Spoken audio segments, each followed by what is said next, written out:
Okay, so I don't see anything. think it's dead. What the fuck?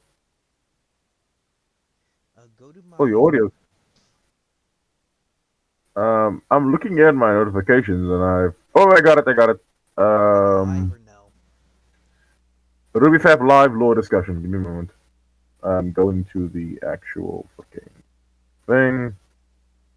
Internet is anus. So, and now we come to the worst part. Don't get to hear my own voice. So is it is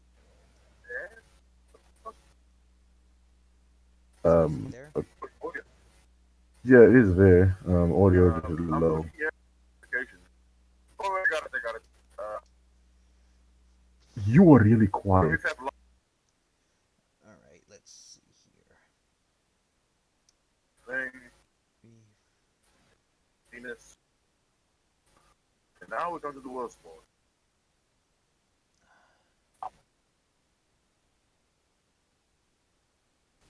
Can you hear me now?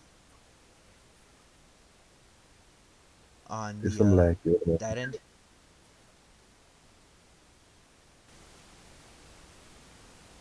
Can you Oh hear me now? god, no.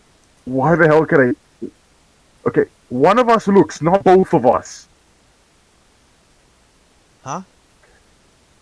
One of us looks at the freaking Ruby Fab on the desktop, not both of us. Hearing myself echo is a pain in the ass. I don't like my voice as is, don't make it worse. Alright, That's not what say I something. meant. That's not what I meant. Is the live stream going Yes, it's still going. on my channel? Because I can't. Yes, it's still going. Do you see anything? Okay, one of us looks, not both of us. What? One of us looks at the freaking Ruby Fab on the desktop, not both of us. Hearing myself echo is a pain in the ass. I don't like my voice as is, don't make it worse. All right. So, do you see Halo on YouTube or no? Give it a moment, there's some delay between what we're saying and what's actually on screen. Okay.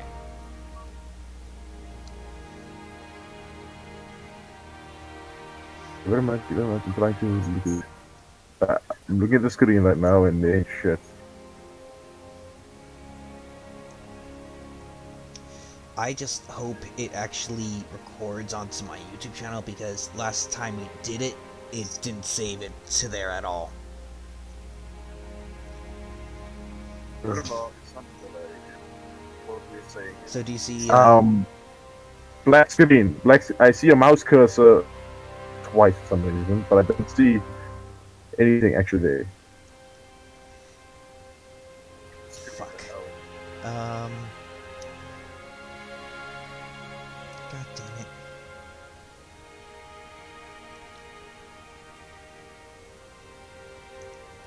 Let's see. Properties. Technology. Yep. Black screen, I see a mouse cursor twice, but I don't see anything actually there. This is atrocious.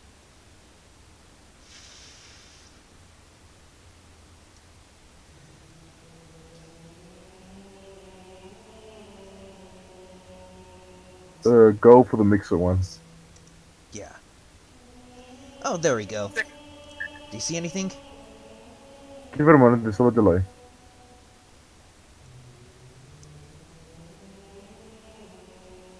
Because I see it on. Oh wait, I think I need to click done. Do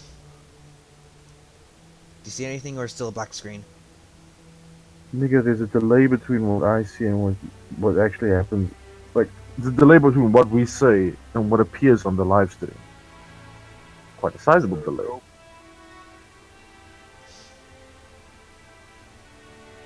Nope. It's all black screen. For fuck's sake. Do you see anything now? Don't take fuck's name in vain. And Because I see it on my OBS. yeah, well, maybe on your OBS, but isn't on your YouTube.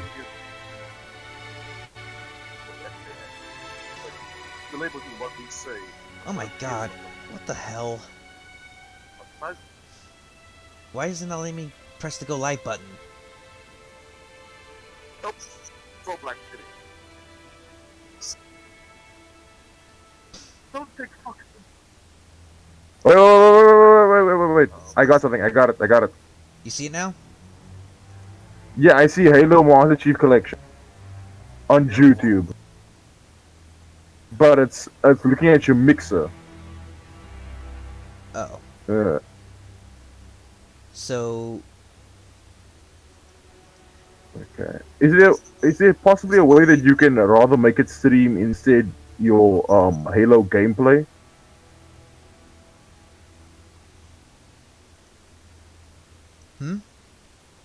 Is there a way to? Wait, I got it. Yeah.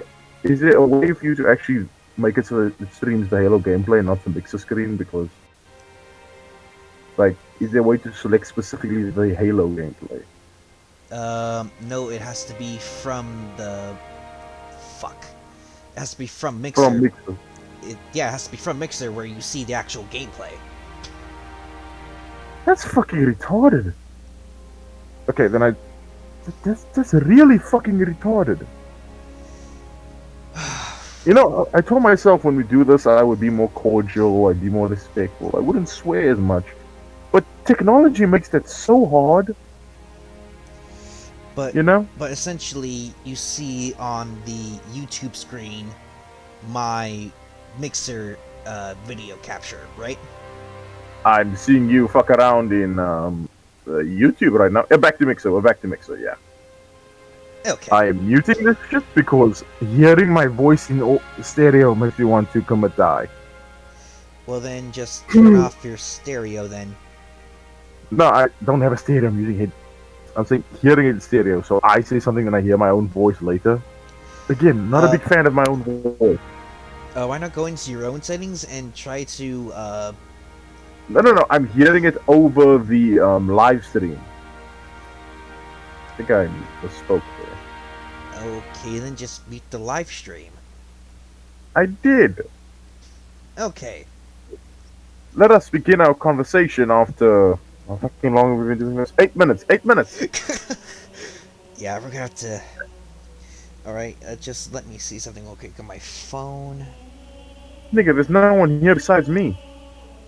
Which is good, because I don't think anyone wants to see us fumble around making tech work.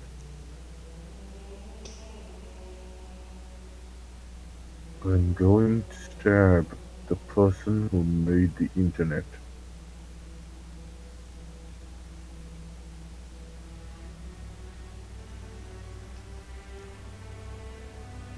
Okay, why does it look like it's frozen on my end? You mean like it's just loading? Yeah, it's like loading a very, very low frame rate. Oh, no, it's fine. Oh, so that's I just checked normal? No, I'm saying I looked and it's fine. Everything is working on my end. Oh, you mean why is the gameplay choppy and frame rate-ish? Well, Yeah. keep in mind that it has to go through Mixer, then it has to go through YouTube as well. And Mixer fucks with the frame rate, then YouTube fucks with the frame rate and quality even further. It's not a good look for us. Technology, fuck me. Anyways. It's supposed to be our generation. Our generation was to know this shit out, like, easy already. No, we're gonna do this shit for some reason. Yeah, it's as if technology just hates us, trying to prevent us from doing anything. I know technology is me to an extent. But anyway, are you sure you can't finagle your streaming setup to... I can't believe I said the word fucking finagle. But can't you just fuck with your settings, make it so that you can stream specifically just the video of your gameplay and not through Mixer, because it's just I two I'm awful things to do. I am of the I am of the fuck. So basically, Breathe, brother, we breathe. I do not know how shit from YouTube works, or I'm No not sure one how does. Not this. even YouTubers. No one does. Not even the YouTubers know. Yeah, so for now we're just gonna have to settle with this for now. But Oi, yeah, oi, man. Oh, well, poor whatever viewers that show up. But I think our darling personalities will keep them yeah, attracted. Let's hope. Let's hope. yeah. Should we introduce ourselves to whoever might stumble onto this accursed podcast?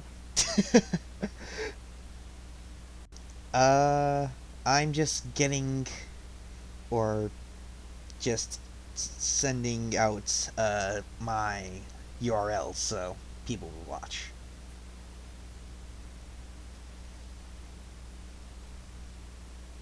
Okay. And after I'm done with that, I'm assuming you're sending this to like the Rudolph server. to all the RWBY servers I'm a part of. Oh, fucking sideways. Why can't this damn thing load? Like, no, just you, but I figured I can use this time to also fuck around with some games. I just want to. I want to be a ninja space pirate. That's so wrong. I want to. Part of me wants to restart my modem, but the problem is if I do that, like, I'll just drop out of the call. So let's not do that. Yeah. If this doesn't work, I'm gonna play children's card game in the background. Or Shadow Warrior. I haven't played Shadow Warrior in a while. What? Shadow Warrior 2 is the shit. No, it's not that. It's just, um, I think it's just simply the fact that we're both streaming our own games as we talk. All right. Well, I'm not streaming a game. I'm just playing a freaking game. I gotta grind for shit. I gotta get an agriculture degree, you know? What? If we do so much farming, we get a fucking bonus agriculture degree for playing the damn game. Alright, I'm just gonna post this to, By the way, is it just because we've not seen Angelonius for a while? Angelonius? The guy in the from the other server win, I think he goes by Ritter in that server. Yeah, we haven't, yeah, Ritter von Stolland und Kiba. We've not seen the guy in a while. Wondering what happened to him. Might message him later. Good guy, but weird. But still good guy. Let's see here. We are Should so I live. send it to, should I also send it to, How? the official RWBY? Oh, you mean The official subreddit? Oh fuck. I don't know, to be honest. Hold on, I am being cold. Alright, you just do that, and I'll wait on you, and then we'll just introduce ourselves again. And hopefully some of our other friends will come on too. You know what? Fuck it.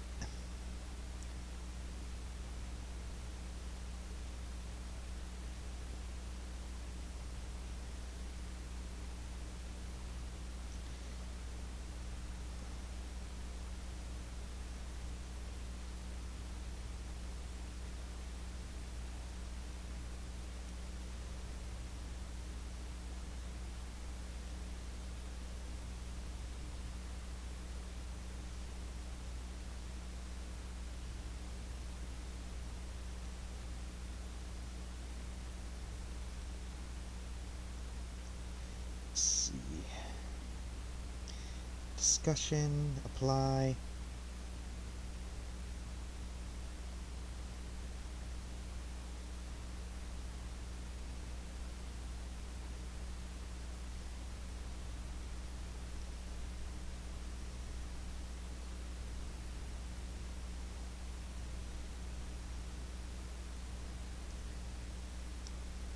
Okay.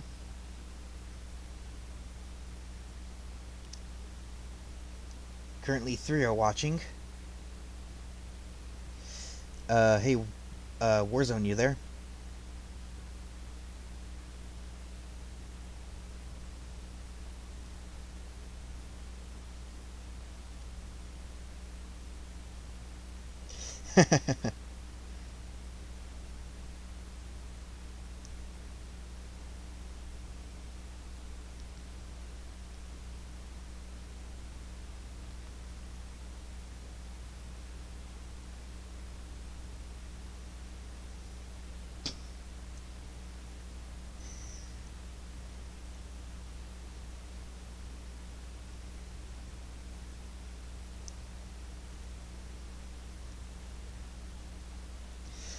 Alrighty.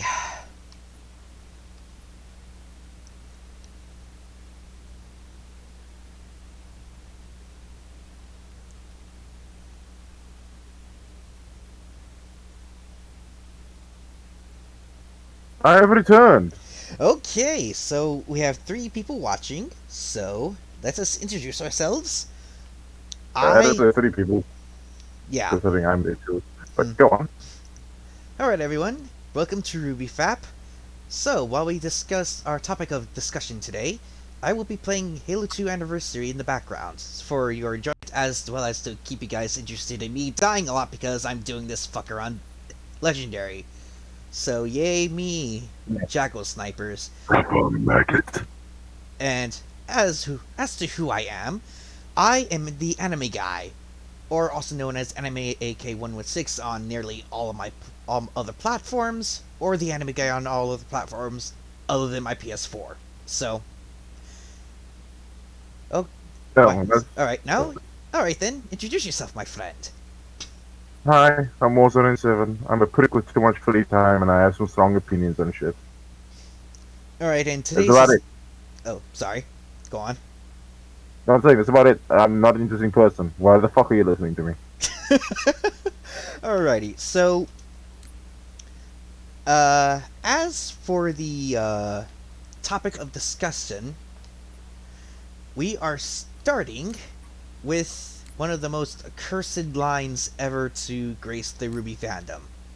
They're just following orders.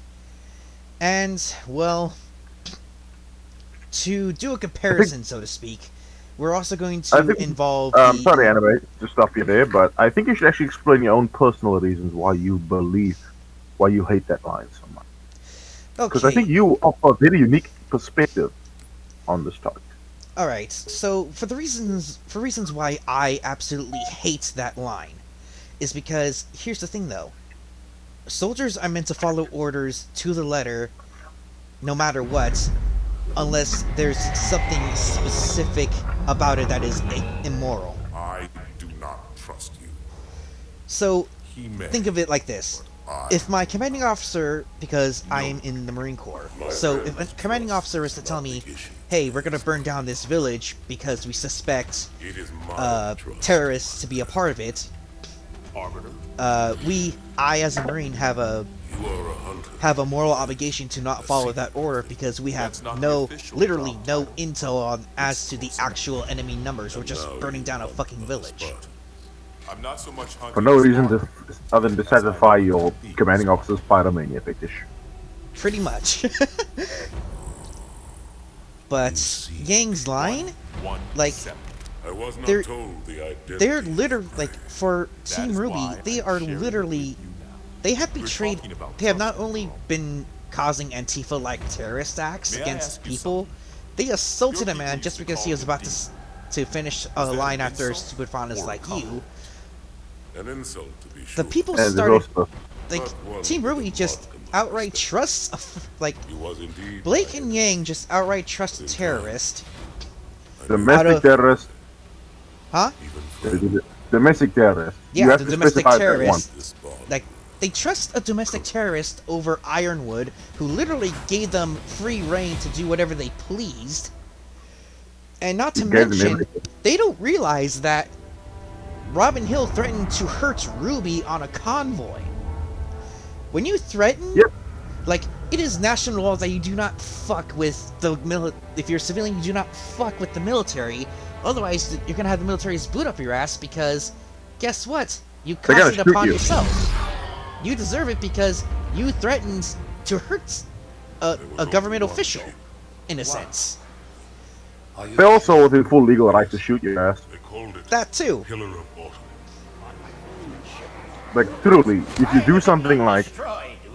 Keep in mind, this is a armored military convoy that's carrying supplies to a secure, classified location. And she's intercepting this convoy and plans to steal said convoy.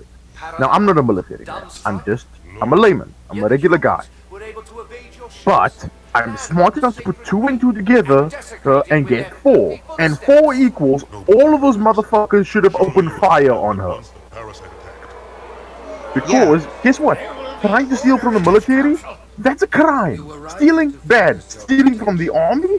Ew, whatever the hell Ironwood represents, because he seems to be in control of, like, the airship naval fleet as well as the army. I would assume that means he can fucking shoot you. And also keep in mind the wider context that Robin Hill might not know, but Team Ruby and Orange do. This thing is to restore CCT. We learn this later though, but this is to restore the CCT to full operations across the world using Amity as a satellite essentially, right? Yeah. Yeah, they're and gonna use it also as keep in mind, large ass SATCOM. Yeah, so here's another thing also. Here's the thing, we need this so they can communicate around the world better, so we can fight Salem. This don't work, Salem has an advantage. We don't want Salem to have a fucking advantage because she will and kill everyone on much easier. This is a mission on this convoy. The importance of this convoy is literally, to proportions I cannot even describe right now. Oh, how urgent it is to get this convoy to Amity Arena in one piece.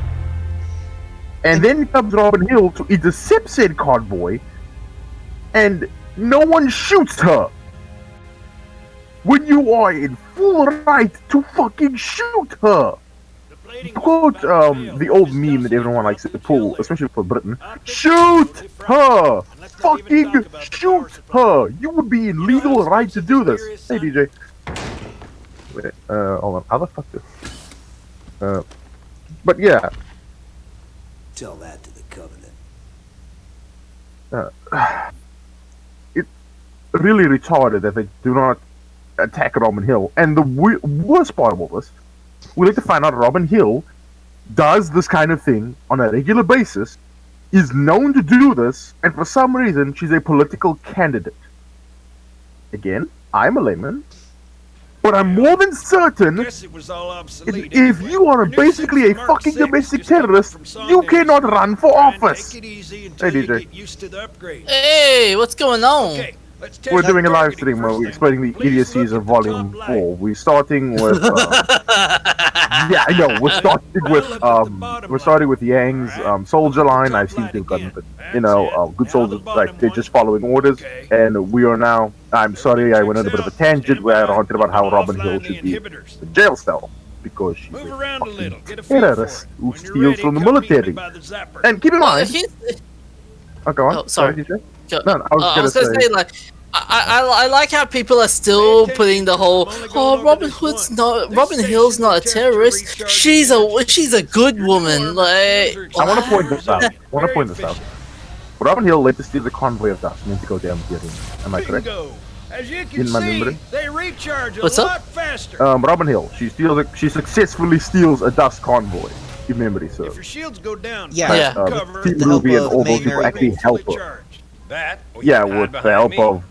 With With the the help Happy of Huntresses. I don't see you. Yeah, I'm not going to say Yeah. anything untoward at the moment. I'm trying to be Johnson, so shut your courteous shit and hole. professional. You're free to go, a son. long ass Just fucking remember, loss. take things slow. it's like 5 hours. It's like a few moments later. Oh, John, There it is.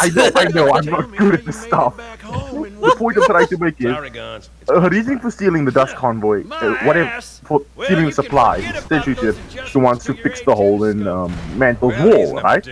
She wants to build the wall. Here's the problem. She never builds the fucking wall.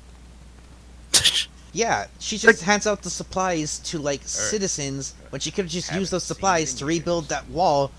But then again, she would have been arrested on site because they literally have people patrol that wall. But the thing Yeah, is, I keep RWBY actually has a patrol there, if memory serves, don't they? yeah, Nora and Ren. But here's another problem with that. They only have 2 people patrolling that wall. But before we get into a tangent about how incompetent the Atlas military is Yes, compared to... I apologize. Let us return to Yang and her idiot statement on soldiers are just following orders, even though, as you explained earlier, Yeah. that soldiers can disobey orders on moral ground. Yes, such as burning down a village just for the sake of burning down a village, just because we have a rumor that the enemies are in that particular village. We can't just burn it down just because of that. Yes, Like, I agree. we have to have possibly... sufficient enough data and enough eyewitnesses, as well as enough people to come forward saying, "Hey, this village over here is housing not only your enemies, but enemies of our own state. Can you please help our local militia take these fuckers out?" You told me. That's how we problem- uprooted a lot of the terrorist organizations out in the Middle East. We had to win the hearts and minds of the people to say, "Hey, we're on your side. We don't like those fuckers any more than you do." Speaking of hearts and minds, who's doing a better job in winning the hearts and minds? When you think about the 2 organizations that's been prevalent in RWBY, in terms of terrorist organizations, the Happy Huntresses or the White Fang? I would I would unironically say the White Fang, because the Happy... Actually, no, I would say the Happy Huntresses, because the White Fang have not done anything beneficial, where at least we see the Happy Huntresses, like, they're distributing supplies and stuff, they're helping people. With the White Fang, they're just a terrorist organization that kills people. We've not seen a moment where somebody thanks the White Fang because the White Fang has made their lives better. It seems that the White Fang are nothing more than a negative force throughout everything, you know? There is no positivity towards it. The problem that... The thing they should have done was what the White Fang is, they should show areas that the White Fang has actively helped. Maybe we could have seen this with Menagerie, perhaps? You know, like the White Fang soldiers, they help patrol next to Menagerie, the Menagerie guard people, you know? Like, they actually help the people. Even dudes like as stupid as showing a White Fang grunt helping an old lady cross the street. It's cheesy, it's childish, but it gets the message across that the White Fang, at least in this area, is a benefit and not a detriment, you know? Yeah. But unfortunately, they have not done that. They have not shown the White Fang to be, you know, useful. Like, they have not shown them to be a positive influence or force. And I know we ran off on a tangent, but here's the thing when it came to Yang. Another thing that came to Yang's line of they're just following orders. Here's the thing, because not only did Team RWBY break so many laws, they broke they broke what essentially would be our version of the Uniform Code of Conduct, or the UCMJ, the United States Military Code of... I know the acronym, the full name just eludes me at the moment, but it's essentially how the military has our own justice system. Yeah. We have specific, like... Oh shit, somebody just stated something. I'm sorry to interrupt you there, brother, but one of the members in chat has pointed out, assaulted implies they didn't kill him. They put him 30 feet headfirst into an iron bin and he wasn't moving when they left. That fucker is dead. Yeah. I knew it! Weiss did kill him when he landed in the dumpster. Because remember, this guy probably doesn't have order. He's a random civilian, and if we use Volume 1 as a basis, use a genre specifically as a basis, there's a good chance regular civilians don't even know what the fuck order is. So this means... Speaking of...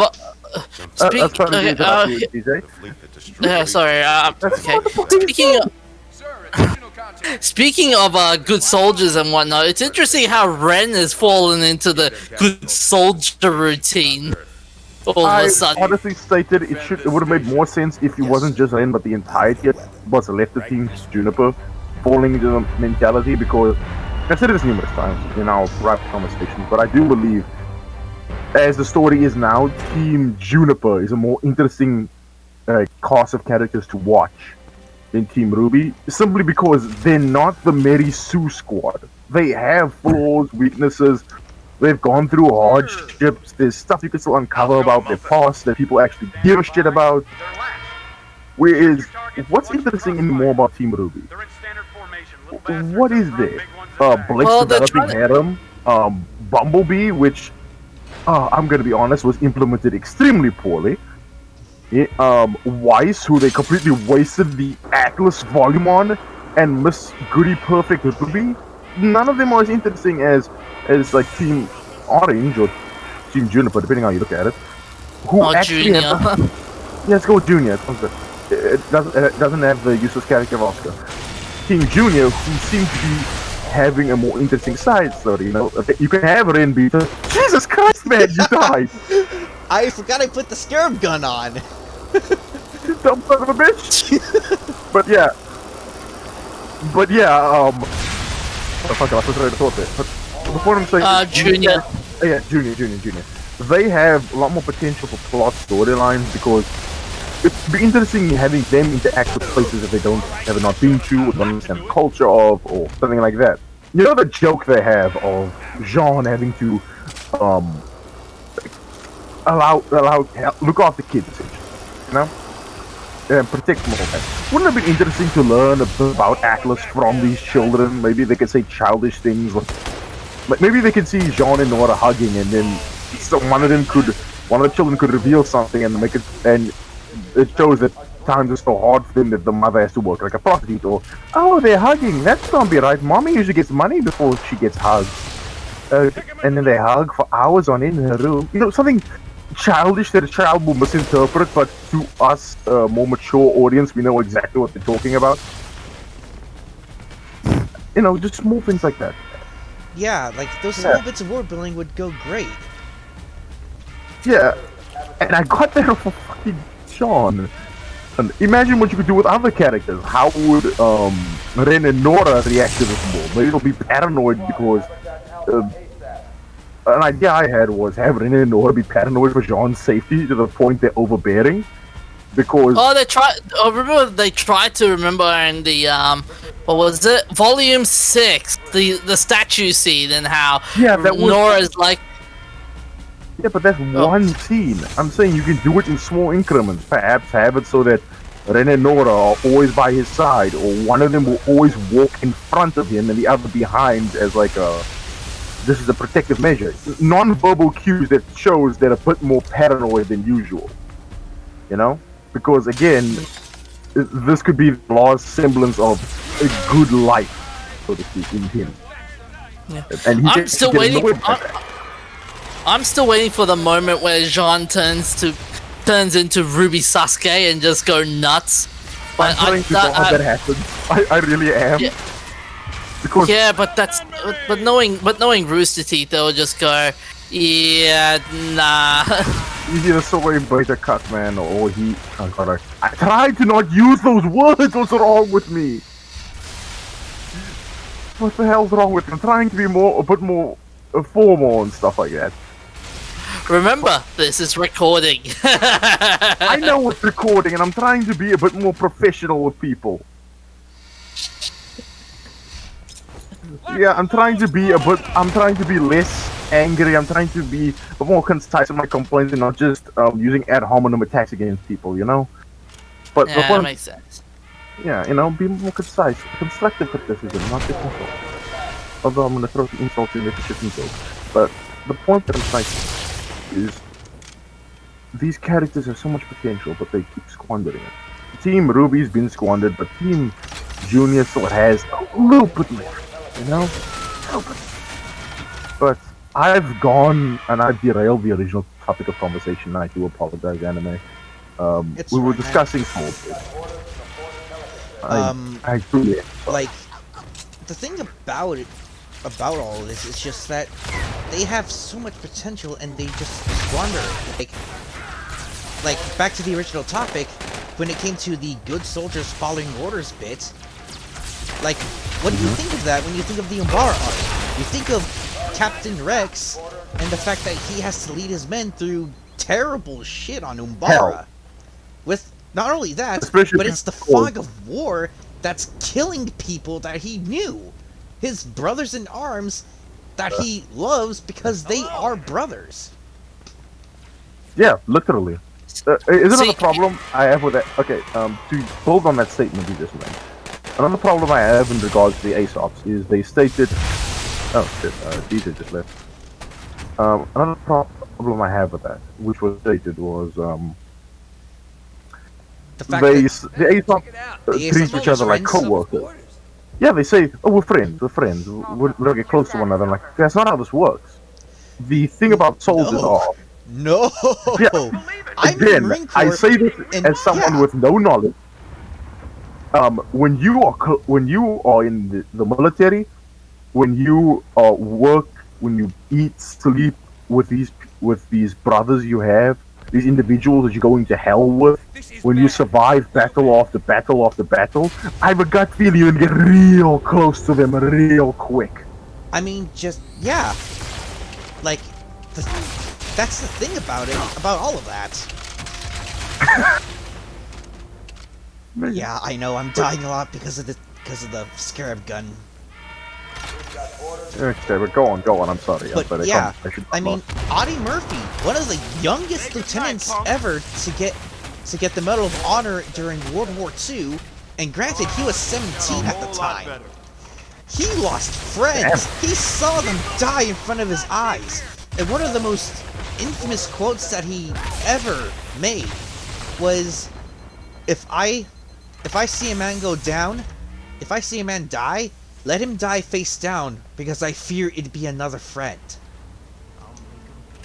Oh, that hurts. I know I'm trying to inject realism into. I know I'm trying to inject realism into something like RWBY, but I would assume the Huntsman will work the same way. The idea of being in a four-man squad that Yeah, you can go out like that type of take one bond another, between do missions. with a fire team shouldn't just be like, you know, they're like, oh, we're just colleagues. No! At the very least, you are still in contact with your former colleagues. Because that's how tight-knit and close a fire team is supposed to be. I mean, Sorry yeah, to that, sure, but I yeah, agree sure, with the character of. I agree with the person in chat named Silver King Isley when they say Jacques Wint and Ironwood also had potential to be great, and I agree. Ironwood has potential to be a really good character if they know how to do Shades of Grey. Jacques had the potential, but they squandered it. And Winter, yeah, same. I'd say the same with Ironwood if they know how to do. If they can pivot properly, they could make those two characters good. Jacques, however, he got shafted. I'm sorry, they ruined him. But to go back to the original conversation about fire teams being close. like, I mean, like, just with my, like, just for an example with my time in the Marine Corps, the fact that, yeah, I know all of my colleagues by name. I know their rank. I may not know most of their social life, but you know, I would know damn well whether or not they're having a good day or not. Like just 2 days ago, one of my best friends called me because he was in a dark place. Like he was like, it's kind of hard to describe because like he's alone. He lives alone. And the coronavirus is not doing anything good for him at all. Like, he can't be near his family because his parents are like literally at that death hold. Oh. Like they're in that range where they have to be socially distant, and that is not good on the human psyche. You can still call them, can't you? Huh? Can you call them at least? Just Yeah, check he in how can they're still doing. call them at least, but he still feels alone.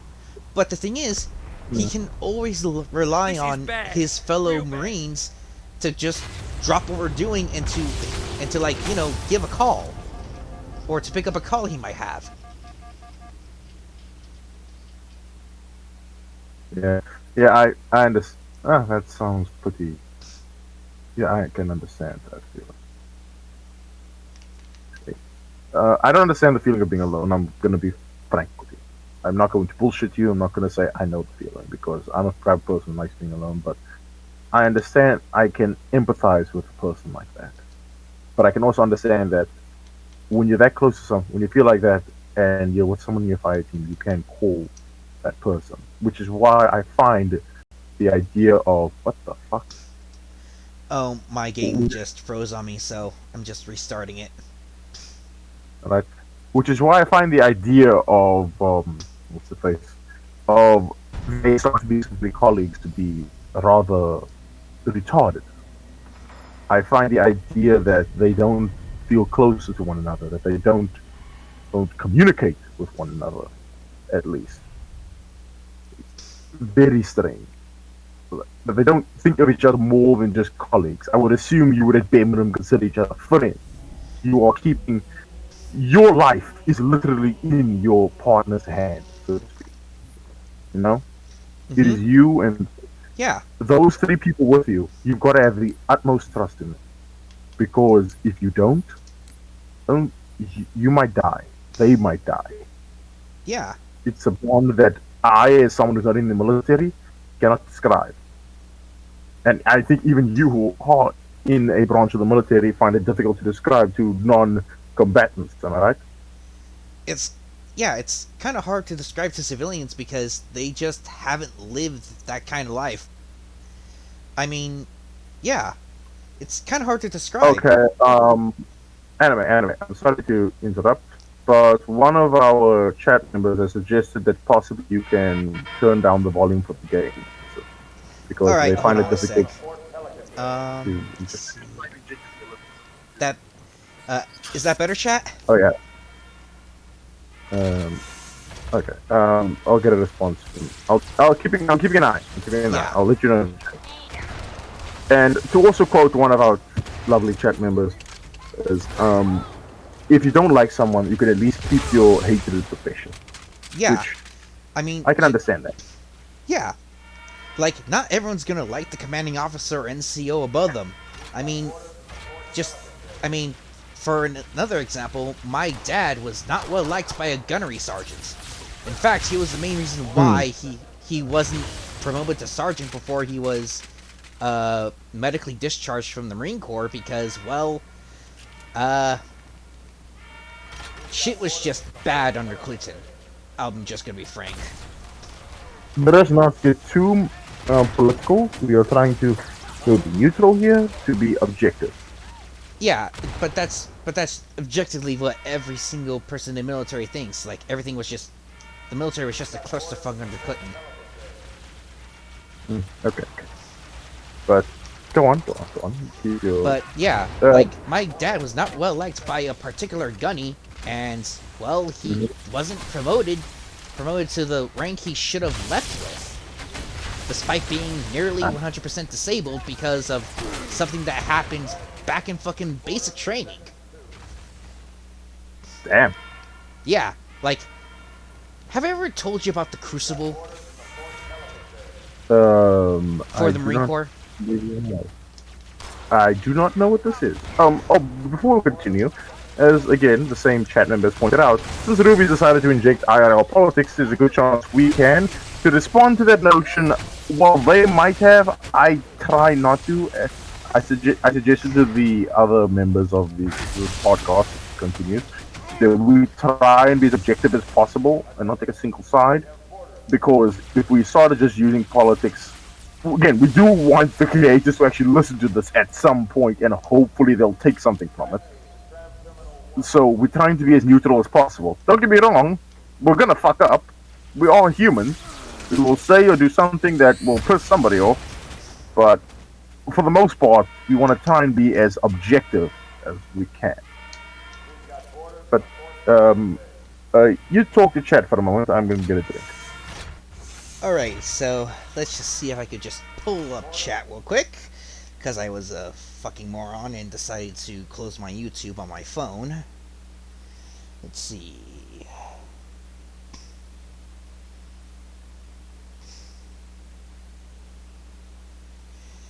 Alright, chat.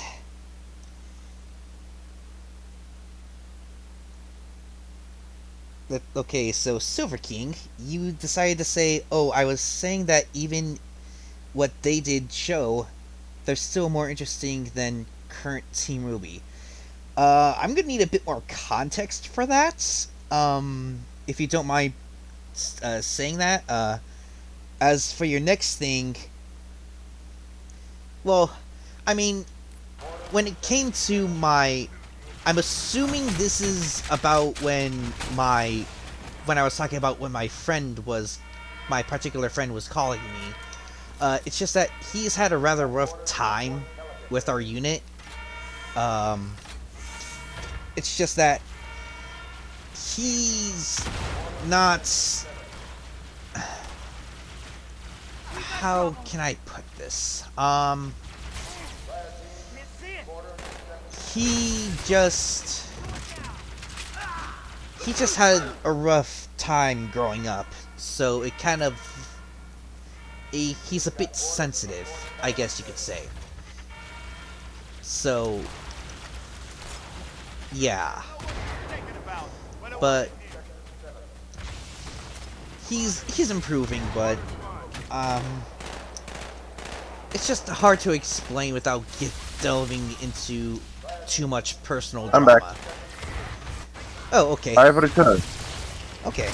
But let us return to the root of our conversation. We were discussing Team RWBY's misconduct when it comes to a soldier. With the mentality of, if they're just following orders, that's bad. When we've just pointed out that, well, they're not just following orders. These orders do not contribute to them morally. They are drones, which is what I think they were trying to allude to when they said they're just following orders. You know, they're just mindless drones following orders. I don't think that's a good way to look at it. Yeah, it's... Considering... Yeah, it's not. Go on. Yeah, like, the whole... the Atlas military being a drone thing... It's like a personal insult to me because, like, yeah, I have to follow orders, otherwise something bad could happen. I may not like some orders, but I can understand the reasoning behind them. Or at least a good majority of them. Yeah, I can see that. I do find it insulting, but I find it more insulting as a normal viewer, because they believe that I'll just roll with the whole, the Atlas military, they're just drones. I'm like, no, I'm not that stupid. I understand people are three-dimensional. I can understand also that perhaps there's a reason we are following these orders, you know? Yeah, and because RWBY had technically broken a lot of the Uniform Code of Military Justice laws, if I were to use the military code of conduct, then Ironwood has every right to arrest them because they had divulged classified information to a terrorist, a domestic terrorist, and they helped, and they aided and abetted a terrorist into escaping. But yes, you are correct. Yeah, and they could not follow. They just could not follow the order to arrest her, so that way they can talk to her, get her to understand the situation from Ironwood, the man who's technically a head of state, to a civilian who is just causing too many problems. Like, you know what? Let's just talk, so that way we can just get this bullshit out of the way. True. I also want to touch on the whole let's do something controversial. Let us go straight into the big one. Ironwood being right or wrong. Now, we've discussed this privately, but I would like you to tell our lovely audience, do you believe Ironwood is right or wrong? In wanting... As much as I would like to be the gun-ho badass Rambo Rambo motherfucker to say, "Sir, I'm gonna stay here in this place and die if need be in order for people to escape." But that's just not realistic. I understand both Ironwood and Ruby's plight about trying to help Mantle, but they just don't understand the bigger picture.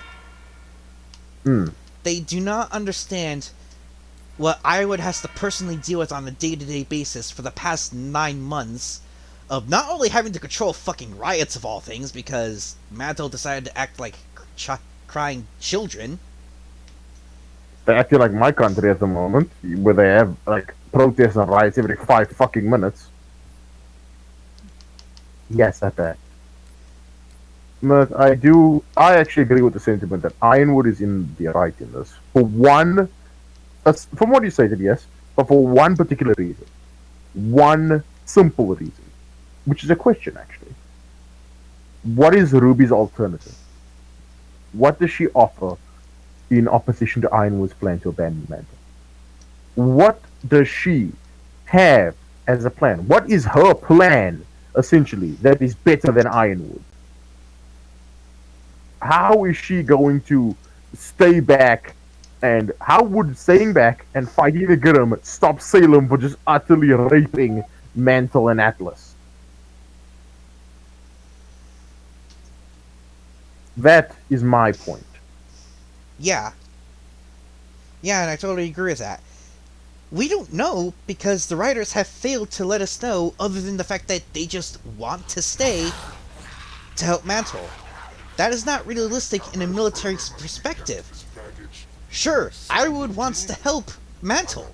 He has shown that by not only sending fucking patrols to patrol the streets to quell the Grimm. It's just not his fault that his fucking machines get butchered by not only civilians in protest, but the Grimm just rip them apart too easily. It's like... I would like to point out also, sorry to interrupt, before someone says, but the robots are bad. You ever consider perhaps these are robots all Ironwood has to spare? That every other patrol, every other unit or detachment that he could have sent is doing something else, like but keeping the Grimm getting anywhere near to the Mantle. Because the way I've always seen the Grimm that attack, I've seen them as they're what seeps through from the patrols, taking care of them at a distance, you know? That's how I've always seen the Grimm that attack Mantle. And I really wish more people would consider that the only reason he's sending the droids is because they're all he's got. Some people have said, well, why doesn't Ironwood just decommission the droids? There's a good chance these droids are a good amount of their forces. And I've heard also complaints that why hasn't Ironwood like beefed up firewalls and stuff like that. And we've memed on it, you know, like, oh, this is so fucking APG, the virus won't do shit. But if we were to look within the context of the world, there's just a chance that Watts' hacking skills or the codes that he has written are just so good that no one can get rid of them. Or at the very least, the droids have been fixed so they cannot be hacked.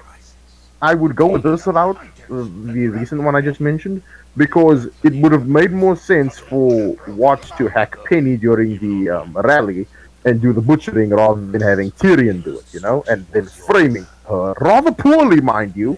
But that's a topic we can discuss a bit later.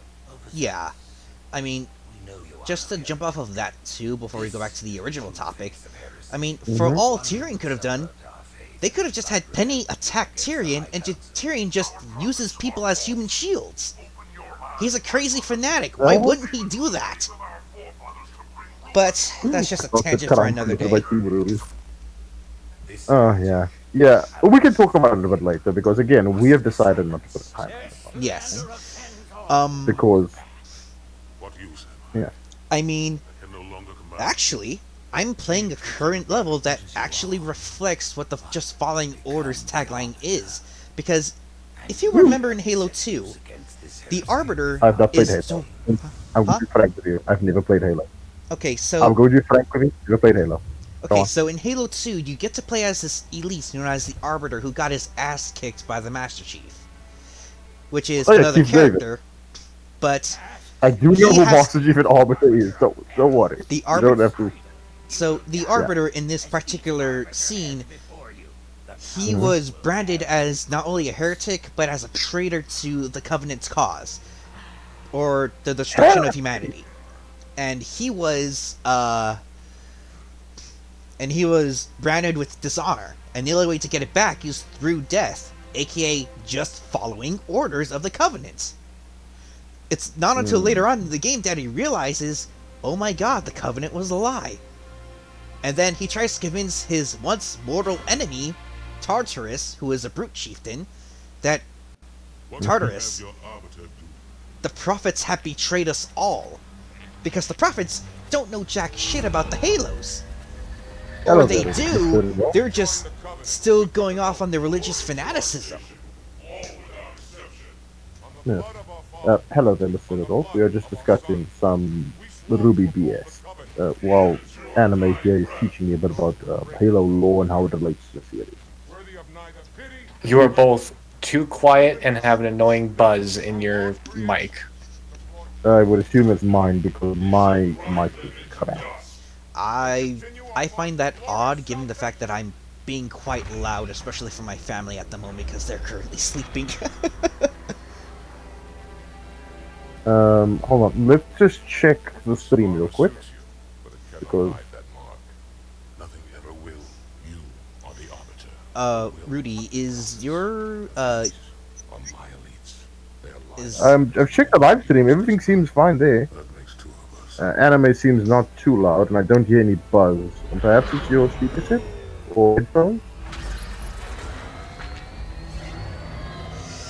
So, Okay.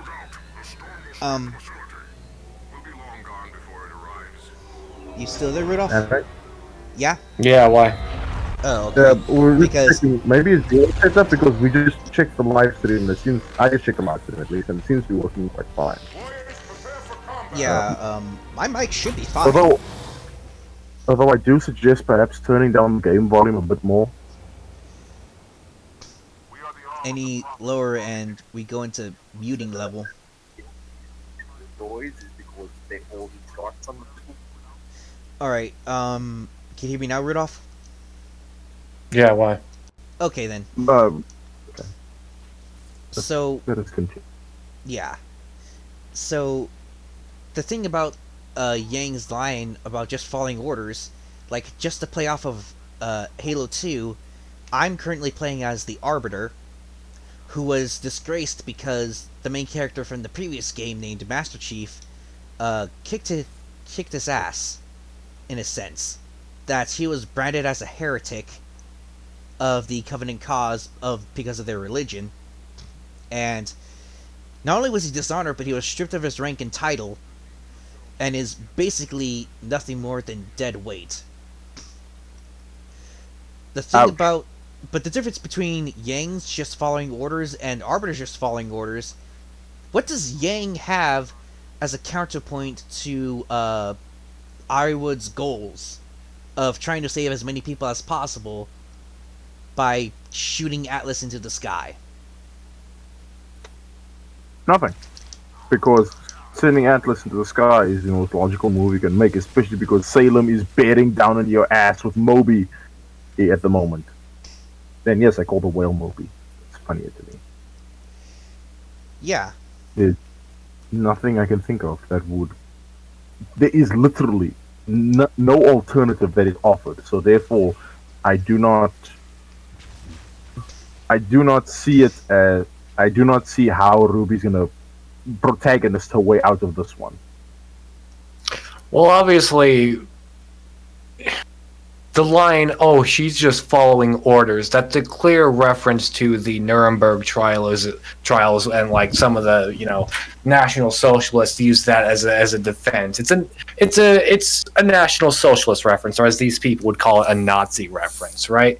It's not exactly very clever, but Volume 7 is just one big, "Oh, Trump, man, bad." Fuck, Yeah, I understand that, but of course. I think you guys are looking too much into it. These people are really shallow, forgetful, and just Oh no, get high I off of understand their that own 100%. The thing is, I find it real. I want to explore it further than just they're idiots, because if we just say everything they're idiots, it's gonna get old and repetitive over and over again. I want to see if is anything vague. We also want to explain the idiocy in depth. One does not simply say it's stupid and move on. We say it's stupid. Let me explain to you the levels of stupidity it is. Like on this level, on that level, on this level. Because yes, I can easily write down Volume 7 completely as just as they wanted to do 2016 all over again, just their own little fan fiction version. I can easily do that. The problem that comes with that is it's very reductive and it's very boring. When you explain it in depth, that's where, well, to quote a certain Skywalker, that's where the fun begins. You got to break down the levels of the stupid. Just saying it's stupid is scraping this, just scraping up top. You got to give all the stupid. You're barking. You're preaching to the choir. I don't think you've ever seen my content. I've watched one or two of your podcasts. A friend of mine recommended you to me. Oh, cool. Yeah, you've actually had it on one of your live streams, so I decided to give it a good listen. But yeah, I don't want to just say it's Trump or whatever and just leave it there, because somebody can easily just say, give me an is or a phobe or whatever, and I want to avoid that. Because, again, I want to avoid them reducing me by making sure I'm not going to reduce them, so to speak. Be a bit more fair. Something that I know many people say they aren't fair with us. That's why critics like us are more favorable. We are fair. We don't play their game. We are a much more fair people, so to speak. Anyway, that's my little tirade on that. Anything else we would like to add to Yang's idiocy? Just bouncing off of the thing that Rudolph said. There's another thing about the Arbiter here that, I guess RWBY could have utilized. Like, they don't know to the extent that the fanatics of the Covenant will go to just to regain their honor, because once you're bargained as a heretic, you're done. Like, social status removed, your crops destroyed, your family line executed. Fuck. I thought Ballas was evil when he did that kind of shit, but nope. Looks like the Covenant did it first. Oh no, they did a lot more. Yeah, no, I'm just making like Warframe reference, but yeah. But all in all, I do believe that to head back to the Atlas military, I think it's time we discuss another elephant in the room, which is the Atlas military stick. To quote a friend of mine, the Atlas military sucks bum. It is one of the worst fictional militaries I have ever beheld. It is... Oh, Rudolph left. I think he found this boring. But yes, it is one of the worst fictional militaries that I have had. Oh. You're going in and out. Oh! Okay, my mic's going in and out. Give me a moment. Fix. How about now? Am I good now? Anime? Yeah, you're good. Okay, I fixed my mic, chat. Don't worry, I sorted it out. Anime, and according to chat, it's you that has the buzzing. That's weird. I shouldn't. I mean, I don't hear it at all. Oh no, sorry. It's me that's the buzzing. Sorry, I've misheard it. I'm sorry. I'm the gay. But yes. Yes, we have that sorted. And I can't do anything about the buzzing because my mic is off the anus. I guess we were talking about how terrible the Atlas military is. I'm not a military man. That's your description. However, I have consumed enough content involving the military. I've played a couple of games. I've watched movies about the military, and I can safely say, out of every form of armed militia, armed forces that I've seen that I have experienced throughout my life, the Atlas military is easily the worst one. Holy shit! There's retardation in this shit. Like, I've never seen a combat force this inept at everything. From weapon distribution to armaments to just everything. Yeah, and I go into extreme detail on my my episode 9 review on the RWBY Critics the RWBY Critics subreddit, and I explained point by point why the defenses of Mantle failed, just simply through incompetence of how troop deployments are supposed to be. Because, like, ever heard of the phrase "every man a rifleman"? No, I have not. Elaborate, please. That is there is only one military that I know of that has a phrase like that. The Marine Corps. Mhm. I'm a cook. Okay. But every single cook goes through Marine Corps combat training and has to be proficient with handling and keeping a rifle clean. So if we have to pull me from the kitchens to go on a patrol, I should be competent enough to be able to be on a patrol with multiple people. And to know how to operate in a combat environment. Mm-hmm. And yeah, makes sense. And what Yang's line of just following orders, like, just going back to that, like, it's more than just following orders.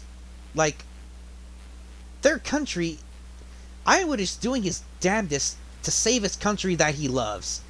You can't say that because he's incompetent with troop deployment that he doesn't care about Mantle.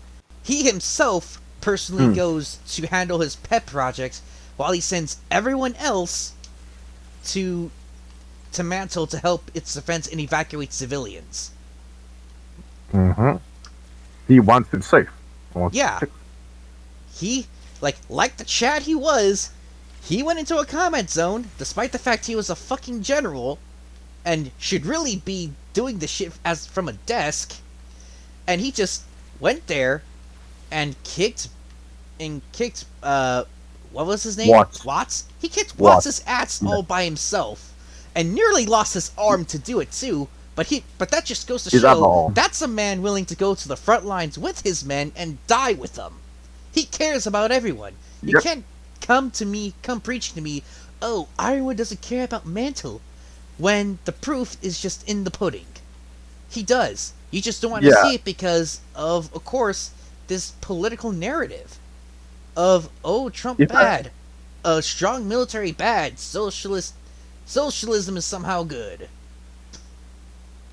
Well, to be fair, I was gonna state, I'm not a military expert, but I remember one of the old sayings is a leader who fights for his men will earn their respect. Will never lose a battle because he will not be going in with men, he'll be going in with brothers or something along those lines. Yeah. You know, for the Embar arc of the Clone Wars, Captain Rex is literally on the front lines with his men and watching them die.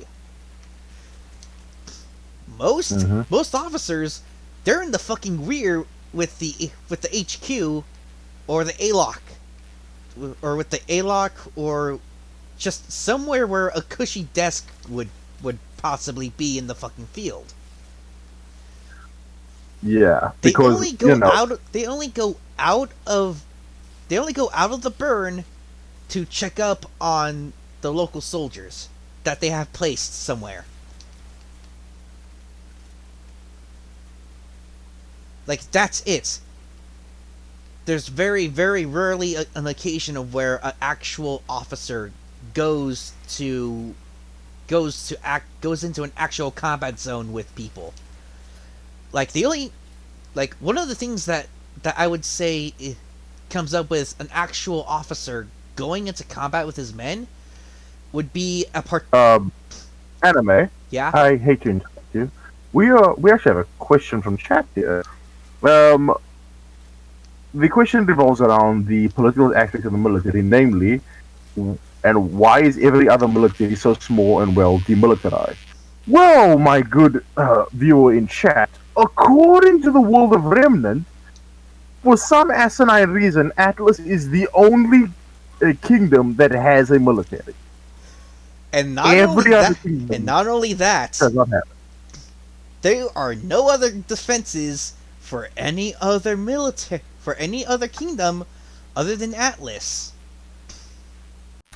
The only thing they have is huntsmen.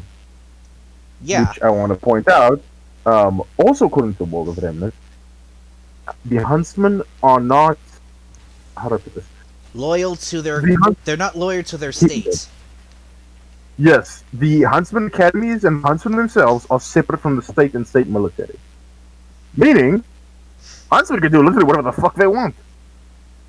I mean, didn't the coffee book explain how Carmine came to be, and she's just a fucking bounty hunter who's out for money? I'm going to be frank with you. I've not read the damn book. Me neither. Because I've not read it. I might one of these days. I might pirate the PDF because I ain't giving them those motherfuckers money. Also because it'll be damn expensive. But also it's for characters I don't have any interest in.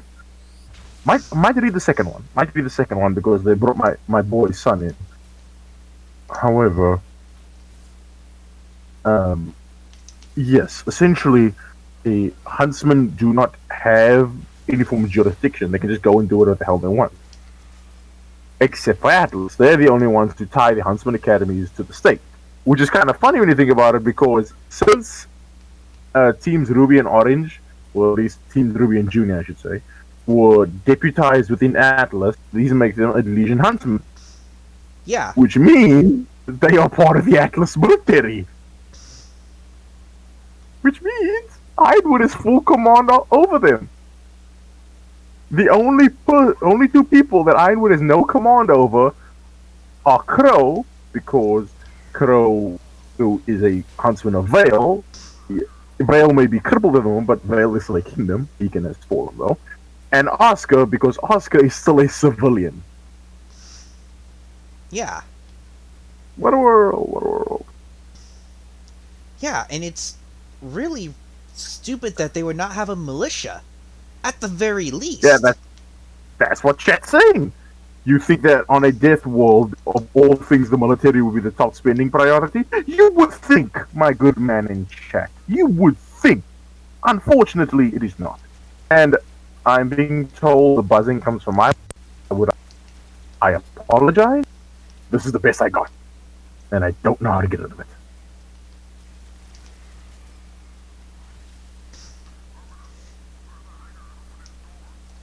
Oh, okay, here I've actually pulled the quote. A leader who fights and lives with his men will ever have parts of his men. Yeah, and going back to the Clone Wars, like, just in this recent season, and if you haven't watched the Clone Wars Season 7, you need to. It is damn good. But, like, when Ahsoka Tano is back onto a Republic cruiser, all the clones salute her. Here's the reason why, and Anakin explains it perfectly. You fought day in and day out on the battlefield with them. You have their loyalty because you fought beside them. Mm-hmm. You just wanted the clones know that's loyalty. Yeah. Yeah. In the words of a certain Senate, ironic. But yeah, like the main and going into another thing about it is that during the Umbara arc, the clones the 501st lose Anakin Skywalker, someone they respect, with just some schmuck who keeps getting them killed, and he's in the rear with the gear. No one's going to respect a man who's in the rear with the gear, because they're safe, for the most part, from the combat that is taking place. Yeah. Again, Chad has provided not only the code, but the person who might have originally said it, Marcus Aurelius. You know, the leader who fights and loses his men forever will have a heart's his name. We need to get this. Thank you. Thank you. Whoever said that, do you have Discord? Because I think I might want to have you on a stream sometime. You just seem very are a knowledgeable with this shit, as well. You And I are would a like to wise have you individual. here. But getting back on track, the reason why the only reason why the clones, or going back to the Umbar arc, at first the clones were just following their orders like they were programmed to do, because it's sad, I'm sorry to say this, but they're biological droids. They're meant to submit to authority. That's only the only reason why the 501st technically, the droids can think and feel for themselves. It's just that they are usually encouraged not to, and they are usually trained not to. Again, you're probably going to say the only reason the 501st is the way that it is because, one, a decent amount of them are clones who can think for themselves, and two, the guy that was leading them was Anakin Bloody Skywalker, who's all about improv and doing shit that's not supposed to be done properly. Yeah. Okay, so going to the chat. So, Huntsmen are mercenaries then? Yes, Greg O. Yep. They are mercenaries. Yes, it is stated in World of Remnant that they are separated from the military, and they are separate from state. The state has no governing control over them. In fact, the only time we ever see the council interact with Ozpin is to revoke his ability to manage security for the Vital Festival. However, they don't do anything further than that. And I know they say we will do something about you being headmaster, but this contradicted later when they show that Ozpin appointed Lionheart himself. In other words, he gave a position of power to someone in another fucking country. This would be the equivalent of, to use Rooster Teeth's own terminology, this would be the equivalent of Russia choosing the next American president. Or vice versa, America choosing the next Russian president. Yeah. And no, Silver King Isley, they do not have a militia. From what I've seen, they have nothing aside from the Huntsman. Well, This is shown in the show. To be fair, they have a police force, or Mistral, and Mistral had a police force, but that was it for anything paramilitary. To quote Austin Powers, whoop-oo anime. Yeah, a police force is gonna stop the fucking Grim. A police force is gonna try and quell riots in cities.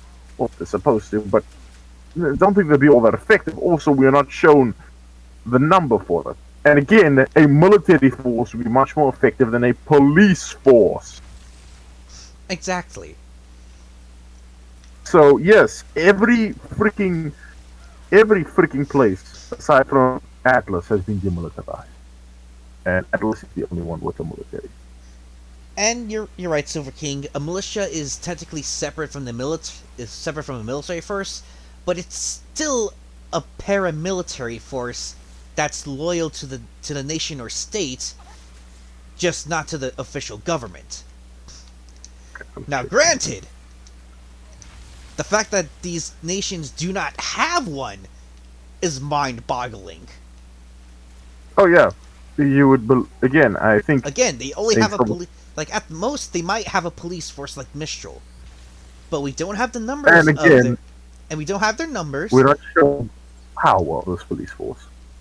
We're not shown how well trained this police force is. We're not shown, we don't have anything to go off of on how their training is or whatever, because there is just no world building for it.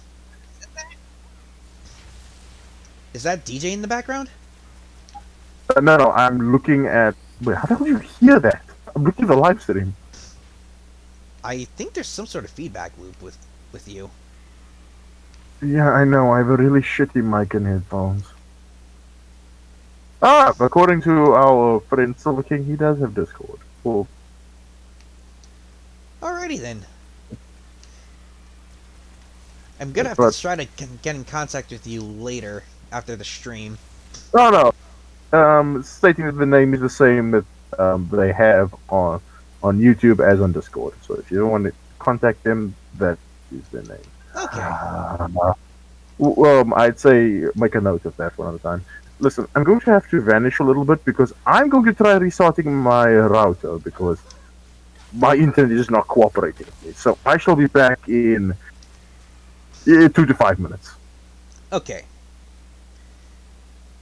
Keep talking with chat, engaging with the people, you know? Okay. Okay, so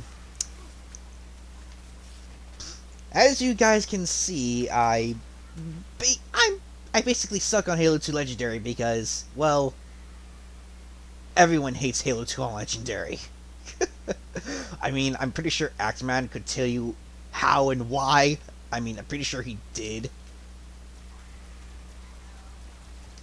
But yeah. Oh, history is your thing. I do like history a little bit too.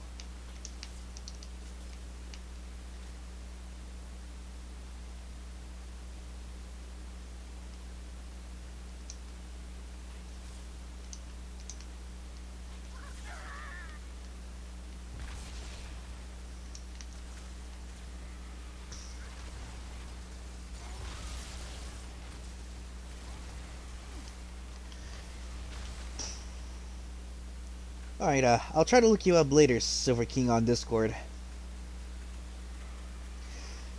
Okay. But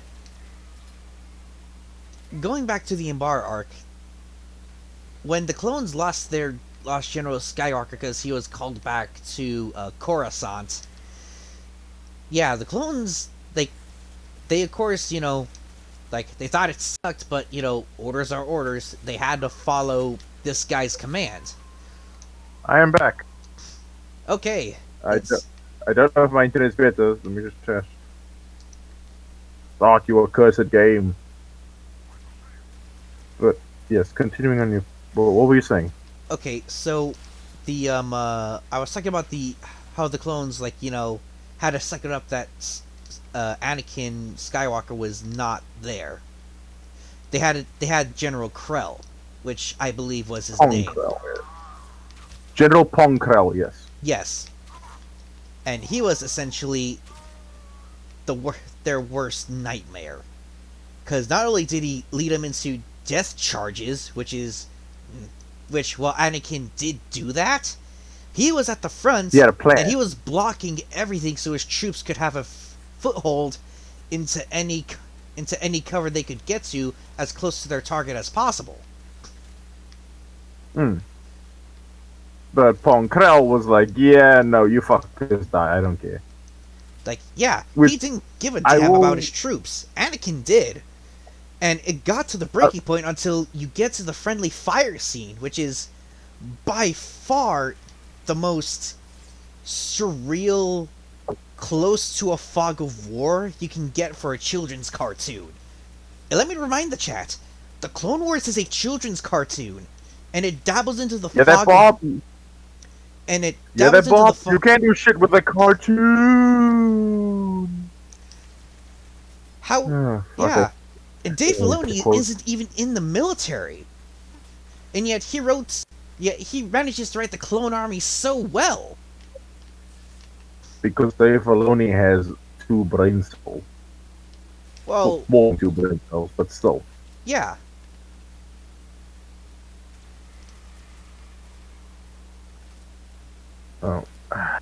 It's somewhat shocking that we've heard. To bring this back to RWBY, I actually want to tackle something that I made a small joke of. It's a cartoon argument.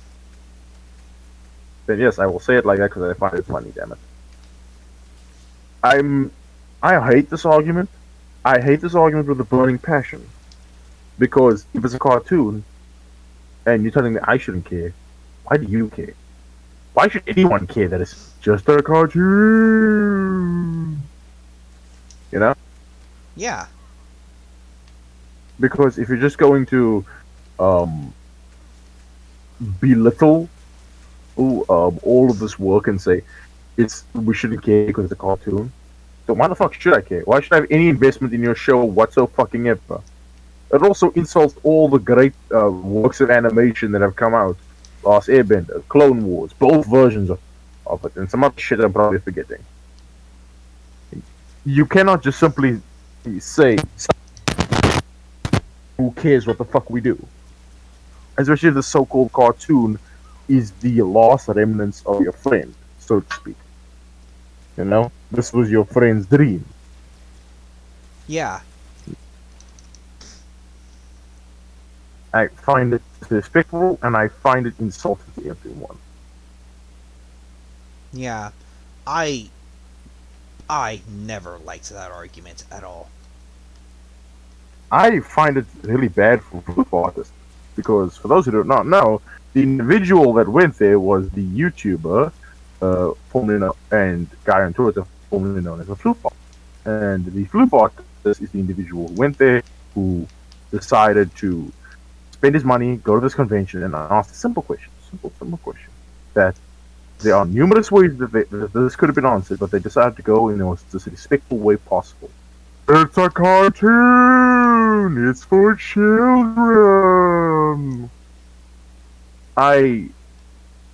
Honestly, I despise this argument. I think the argument... I've stated before. I'm not going to repeat myself. I've been told to do that too often. But the mere fact that you will treat someone who has come to your convention, who's not even asking a major question, a simple question of where did John get his armor pieces, and you don't even have the decency to tell him, we'll be honest, we didn't think of that, but we'll try and fill something in, you know?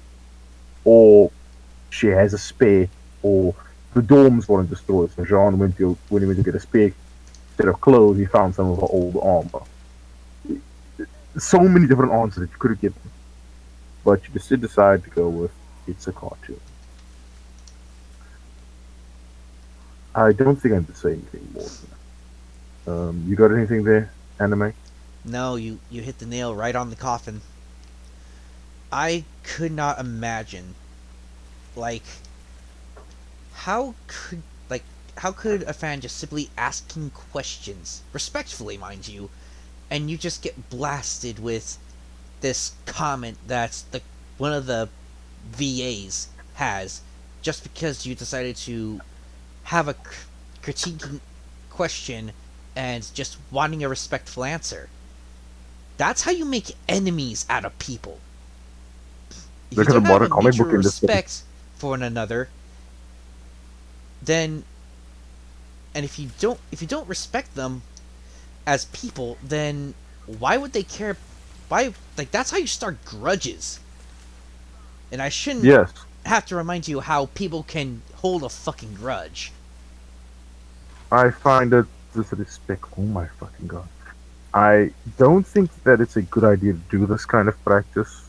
I'm of the opinion you should be respectful to everyone. And so I find it, especially when it's time, keep in mind, you want to try and sell something. Because remember, RWBY, at the end of the day, is not just a story, it's a product. And you want to sell this product to the masses. When the masses find out that you treat them like shit, they will not be happy. They will not buy your product.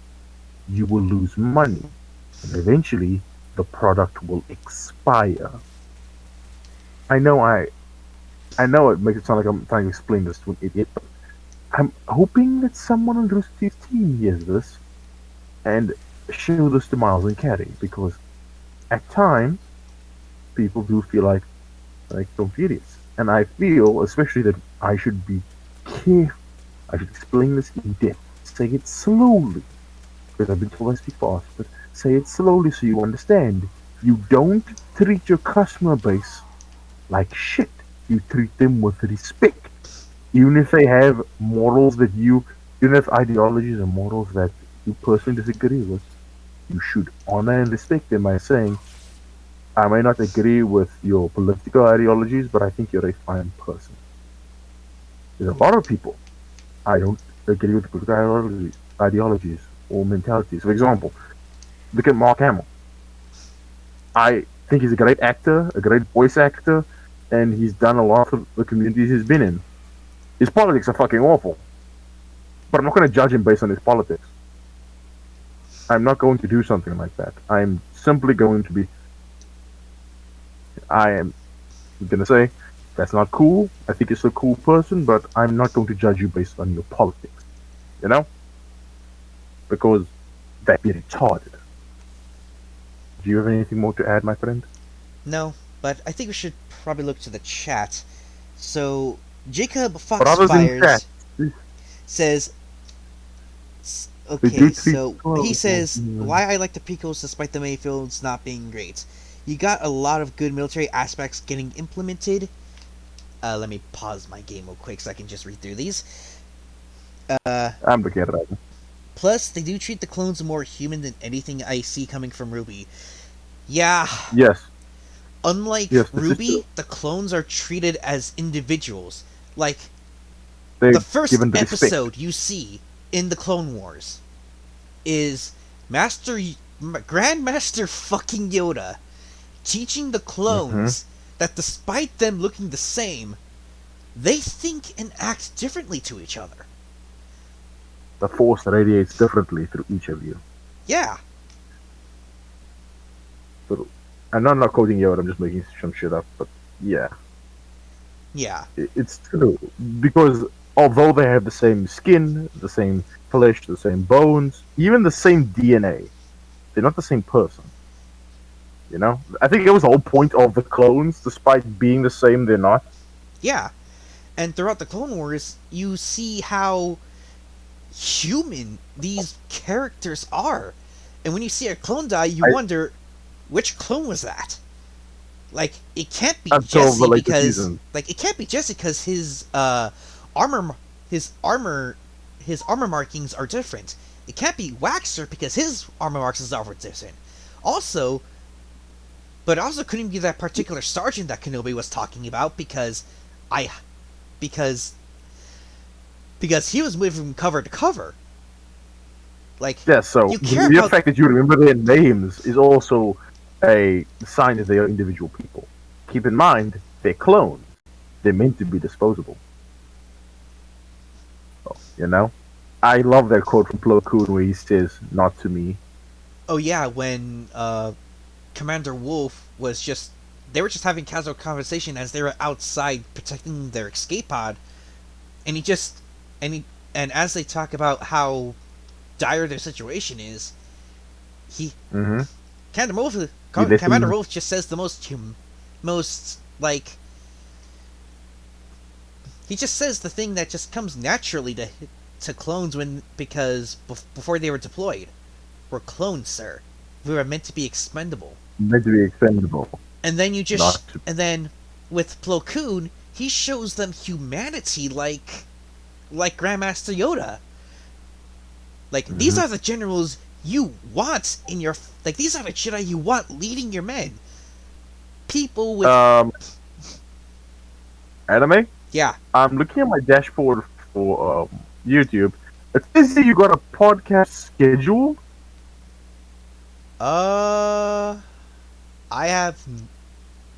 I think that must have been from when I was trying to fucking fix the earlier problem of trying to see the damn podcast. Yeah, it says you're gonna be live in 9 hours, which Oh, yeah, that's actually this. I just gave me a bit of leeway just in case if anyone else was gonna show up. But, they're all sleeping, nigga.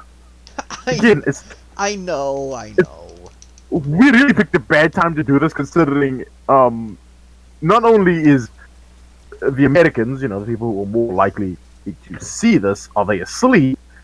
Most of our friends who probably would have agreed to this are also sleeping. Not Yeah. the best. Oh god, no, no, no, no! What? Lost it saying on his fucking mouth. We'll do that in a private podcast. Yeah, that's our private stuff. We're talking in more general ideas. This is a positive space. A positive space! I must not get angry. I must not become enraged. Positive space, you know? Yeah. Positive. This is happy land. This is happy land. I mean, my anger isn't slowly climbing because of the fact that I keep dying on legendary. It can't be that. This is a happy space. But let us return to RWBY before I especially go on a tangent, because I am a very bad when it comes to tangents. I will admit. But yeah. So, let us return to RWBY, the show, which makes you. Oh yes, I want to talk about I want to talk about the Aesops, a very specific member of the Aesops. My friends, I'm going to talk about my favorite member of the Aesops. Who wants to talk about Marrow? Oh, I think I know where you're going with this. Alright, Okay. let's begin. Okay, I'm gonna go out of the gate. I'm not. There's no fucking preamble. I'm going in hard with no lube. My friends, Marrow is the most racist character in the entirety of RWBY, and I fucking love him. Wow, that was actually a lot more different than what I had originally thought. Wait, what did you think I was gonna say? That he just doesn't think about what he says or what he does before acting. No, my dude. Again, chances I should stop giving a fuck. I am going past the point of giving a fuck, okay? I am going to speak my rightful mind, and I'm going to mention that RT has created the antithesis to everything they've been preaching when it comes to fairness rights, fairness equality, and everything with fairness when it comes to Marrow. You want to know why? Because he keeps bringing up fucking politics? No. You want to know why I say Marrow is the most racist character? Because he keeps... He's a foreigner. Oh wait, let me foreigner. guess. It's because his weapon is named Fetch, and it's just a giant fucking saw frisbee. Despite also being a fucking assault rifle. No. It's so much deeper than that, my friend. It gets worse, yes. How? How could it be worse than that? Alright. Marrow is a dog faunus. Dogs are usually known to be loyal and obey their masters. Am I right? Yeah? And who would his metaphorical master be in this situation? Clover? Ironwood. Oh god. Oh, but it gets worse.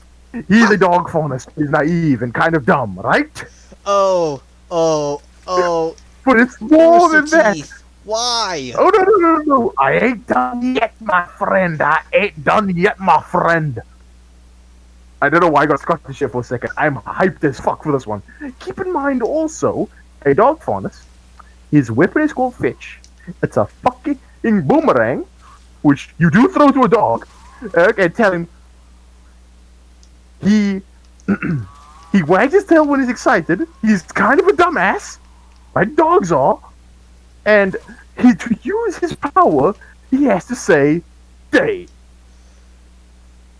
To stop time, he points to someone and says, "Stay." How did RT not realize they made Oh, the most no. racist character? Yeah, I ain't done yet, nigga. You think I done? I ain't done yet. Because now with something, I don't know what's wrong with me today, but fucking I'm hyped. And two more pieces of information. Have you ever heard how Rooster Teeth talks about Marrow? How... In this podcast. You mean like how They talk to Barbara and Aaron want to just have him as a pet? They treat him like a fucking dog, not a person. The whole point of the fairness equality storyline is that the fairness are people. Am I correct? Yeah. So you then have his own creators treating him like a fucking animal. It's a house pet. And you want to know what the creme de la creme is with my friend? Do you want to know what it is? What? Oh. He's black. Oh! Rooster Teeth just made the most racially controversial character! Oh my god! How did I not see this in my fucking... I must have been so pissed about the military, the Atlas military, that I just completely forgot about that. Yeah, I must have hold forgotten on. about all of To that. answer question chat, I don't know if you're speaking to another member of chat, like Jacob, but I am not Romanian, if that's the question you're asking, and neither is my friend Anime. He is an American, and I shall allow you to guess why. But yes, behold, a masterclass in racism from the people who preach against racism. They have made their own racist character. And not racist in the sense of they're racist against people. No. They've made their own racist caricature. And they don't even know it. It's the greatest thing ever. But do you want to know something else? Is this train just gonna... Is this third rail just gonna keep going? Oh, wait, my train of thought and how this shit's racist? Pretty much. Yep. One more. You know the character Black? Or how do you call her? Black. You know Black, right? The harem protagonist. Yeah, Black. So, here's the thing. You know how people love... You know how Black likes to stand up on a soapbox and preach about fairness, equality, fairness of humans and shit like that? You know she's a massive hypocrite? Oh, yeah. Because Blake is the ultimate catgirl stereotype when you think about it. Really? How She loves so? fish. She loves fish. She hates dogs. And she gets distracted by fucking laser pointers. Oh. All she has to do is chase a mouse. Like chase a mouse fairness. And we have officially reached peak racism levels. I got so excited I stood up from my chair and I'm now throwing around a toy hammer for some reason. Like, I part of it was just I had a camera active because fucking hell.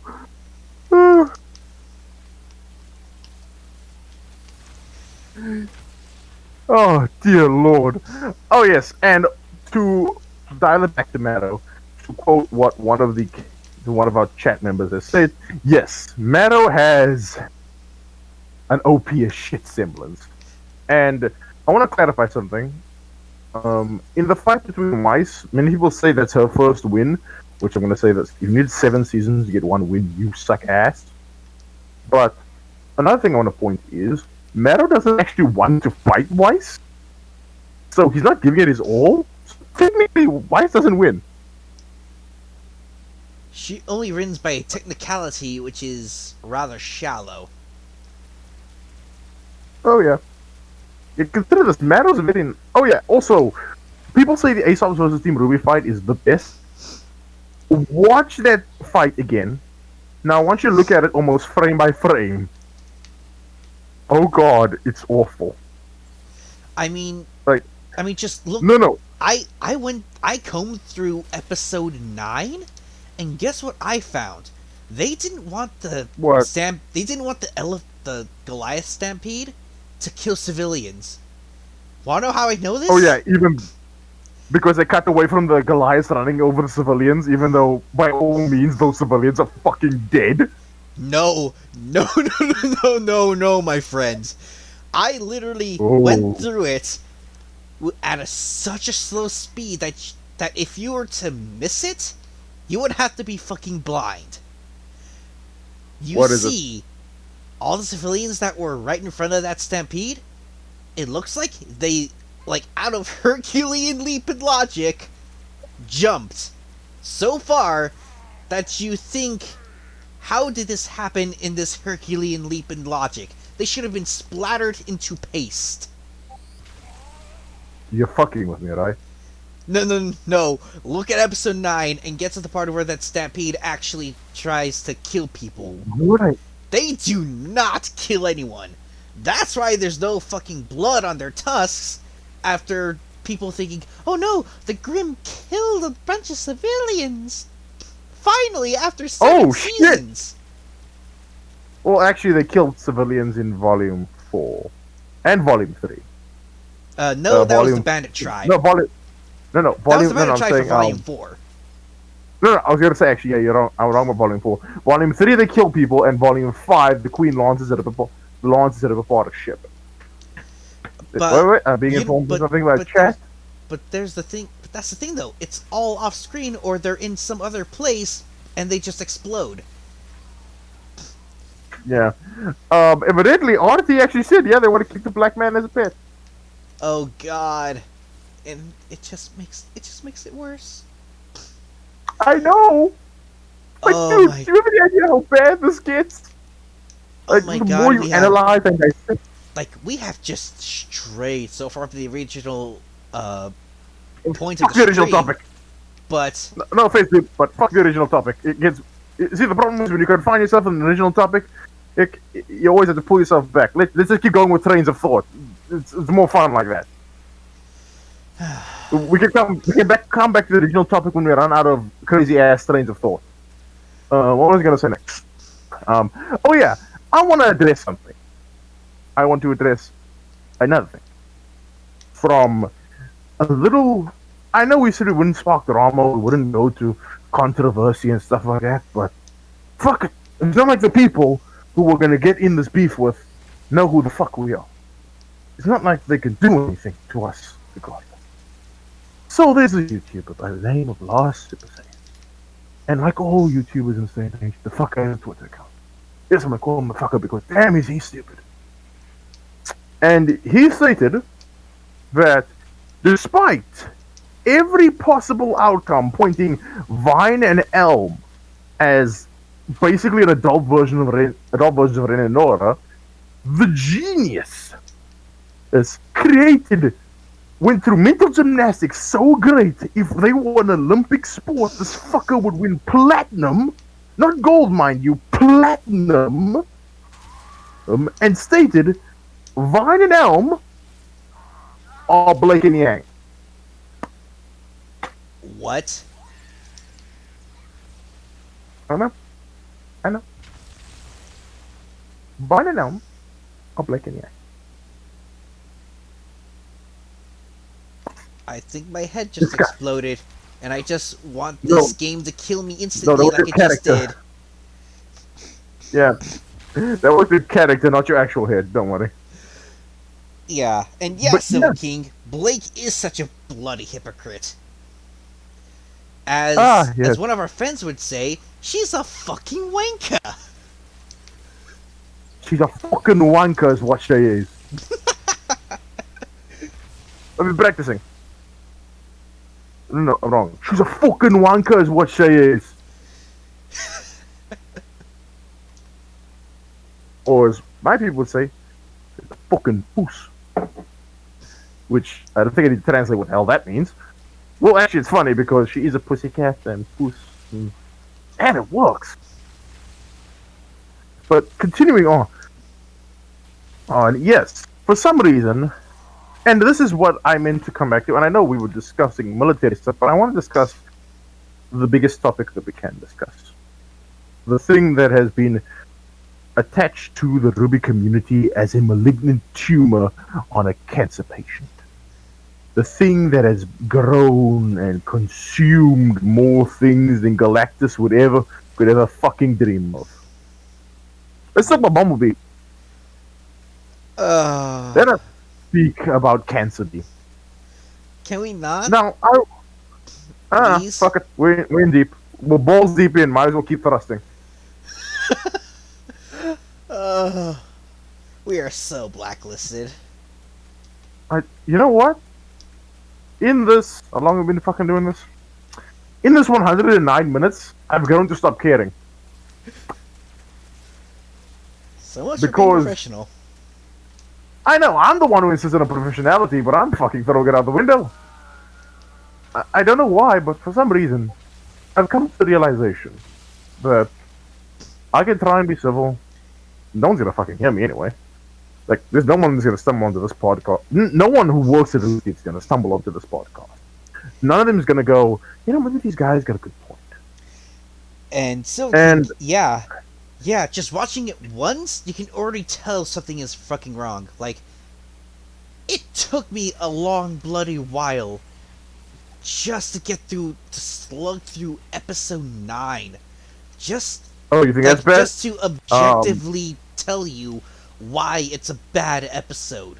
Not only narratively, but also visually.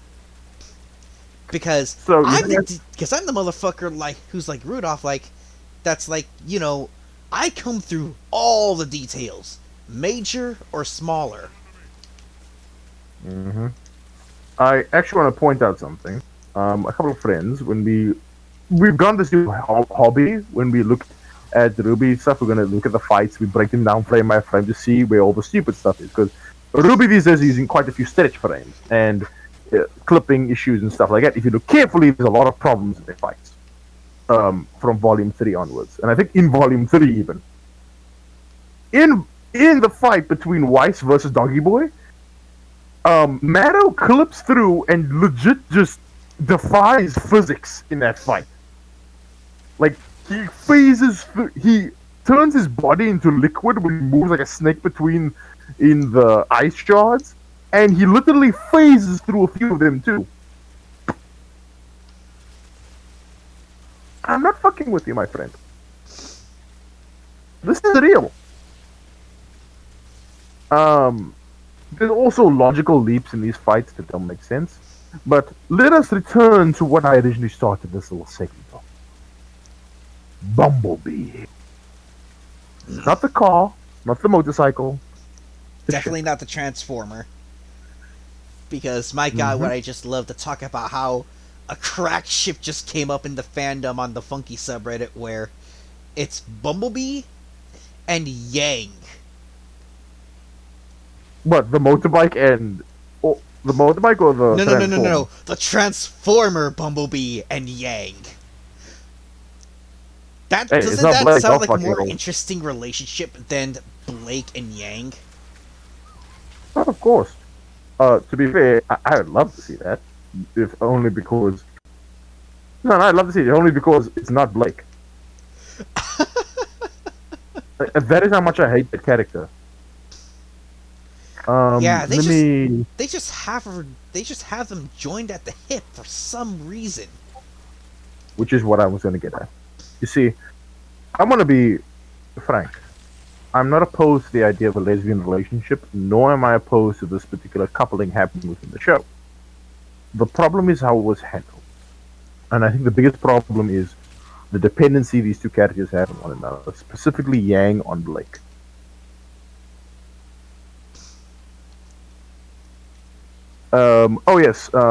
Silver King, if you're wondering who are Vine and Elm, Vine is the monk motherfucker and Elm is grown-up Nora. Yes. You see, back to the Bumblebee thing now. And I'm gonna get real. You can tell I'm getting real because I'm speaking slowly and with not so much excitement in my voice than usual.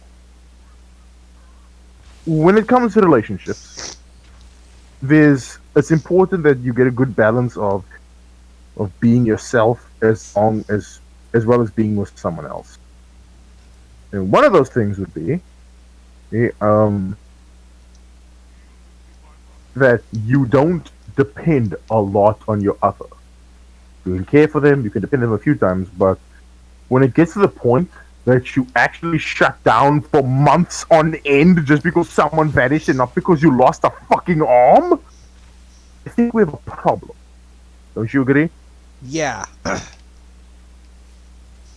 And let's also point out, in Volume 5, Yang speaks about how Blake left, but she doesn't speak about as if she abandoned us when we needed. She said like she abandoned us when we needed her the most, but she never mentioned stuff like she left us while you were in a coma, Weiss was taken by her father, and I lost a fucking arm. She just speaks about how Blake abandoned them. was just something stupid I did. It's another death to the pile. Yeah, literally, fuck this game on Legendary. My problem comes with the fact is these characters, they never even talk about it. They never talk about how things are going. They never sit down and go. You never see Yang sit down with Blake and say, "You ran away from us. I don't think I can ever trust you again," or something along those lines. You don't see the dysfunction that these characters might have because they're not. They don't want to because they don't want to put the either A, they don't want to put the effort in, or B, I'm white. I don't care about your fucking ethnicity. I want a good story. And I think Bumblebee sums up my problem with RWBY as a whole. They don't want to do a good story, they just want to pander. They don't want to think about the ramifications of action. They just want, oh, things are happening. They don't want to consider all these kind of things, they just want things to happen. They don't want a good story. They just want representation. Which, in that case, I feel you owe the entire LGBT community a fucking apology. Because you're not looking at them as people, you're looking at them as checkboxes. You think by saying a character is gay, you think by looking at them and saying a character is this way or the other, that they should just be happy that they are shown. They don't deserve a well-written character. They don't deserve to have three-dimensional characters with their past explained. They don't deserve to be treated like people. Just take your 2D representative character and go sit in the corner and play with yourself. Be happy. That's how I think they view these people. I'm not angry. That's how the entertainment industry sees them as anyway. Like, they might as well just get into the chain gang. I'm not angry that Bumblebee happened. I'm not angry that we have lesbian characters. Even though technically and logically they shouldn't make sense within the world of Rem press tirade for a bit later. I'm angry that they didn't do due diligence. They didn't put the effort in. They didn't work and earn. They didn't treat these characters with respect.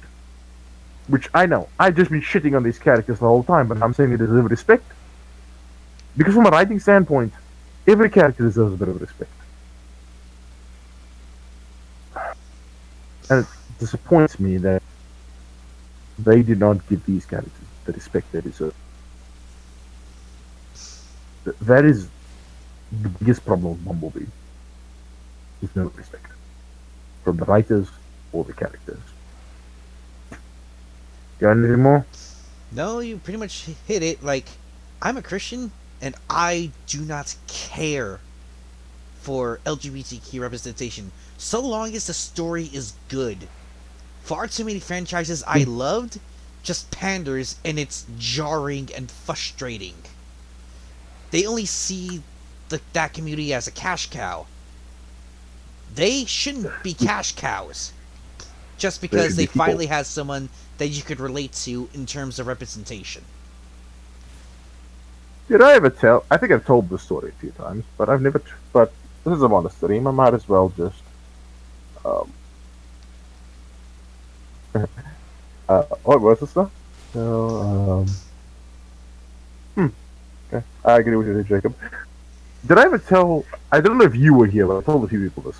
The story of how this fandom made me believe that I was homophobic for a good number of months. No, I do not believe you did. Or you probably did tell it to the other guys, but I was probably not there at the time. I was either probably asleep or just at work. Yeah. So what happened was, I'm gonna change something for now, but the general gist of it is, I didn't like a lot of the gay shit that were coming out of RWBY. I didn't like stuff like Bumblebee. I didn't like White Rose. I didn't like whatever other gay ships that were popular at the time or are still popular. And I kept seeing stuff out. If you didn't like this kind of stuff, you were this kind of ism or phobe or whatnot. And mind you, this is well before I came to the realization these people were full of shit. And I was still very deep in the community. Like, when I still had a massive passion for the show. And that legitimately fucked with me for months on end. Like, I literally would have conversation with myself asking, am I really? Like, am I repressing this shit? And do you know when I finally realized I wasn't a ism or a phobe? I was playing a BioWare game. I think it was Star Wars The Old Republic. I was playing as a female character, and I was romancing another female. Twas at that moment I realized that I may be a straight guy. Alright. However, I don't care about LGBT because there's nothing to care about. I'm not an ism or a phobe because most of the characters I play on games are female. I'm not an ism or a phobe because any story-based game and I play as a female, I romance another female. It was at that moment I realized I'm not the one who's fucked in the head. It's the fucking community that's fucked in the head. That it would drive a normal person to think this shit. And that's when I realized this community's full of shit. That's my story on how I got wrecked for a few months thinking that I was homophobic.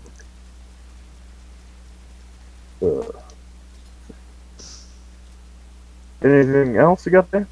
No. No, I totally feel the same way with you on the community as a whole. Because, I'll be honest, I'm not a fan of a lot of gay relationships. It's like, I'm being frank with you.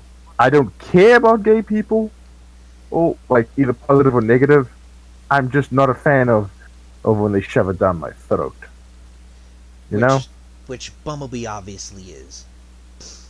Which is why I think I hate it so much. Because it's nothing more than a continuation of the shit we've been getting in media for years at this point. Just shoving the stuff down our throats.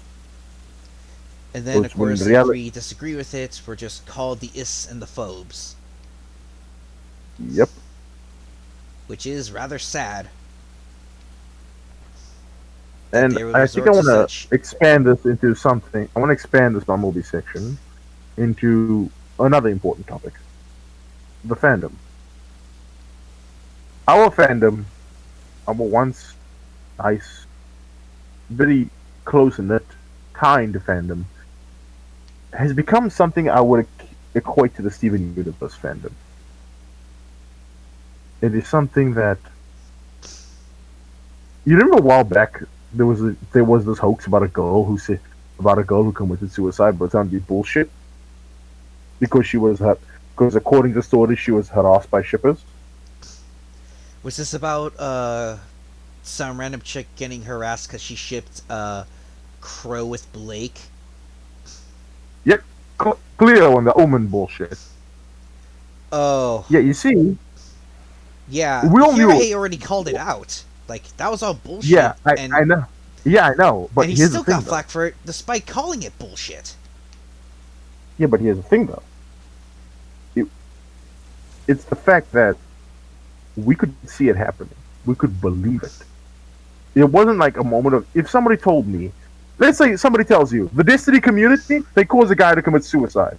How would you react if somebody said that? I would find that very questionable because I have been a part of that community ever since the fucking game came out, despite not owning it. At the time, because while I had an Xbox 360 at the time, it was not connected to the internet, so I couldn't get Xbox Live. So I couldn't play the damn thing. So... But I was a part of the community for quite a while. And when I finally got onto it... And when I finally got into the game, I was mesmerized by how kind the community was. Like we would talk lore, like the gameplay, like, hey, do you need help with the raid? Hey, just come to me, I'll help you out.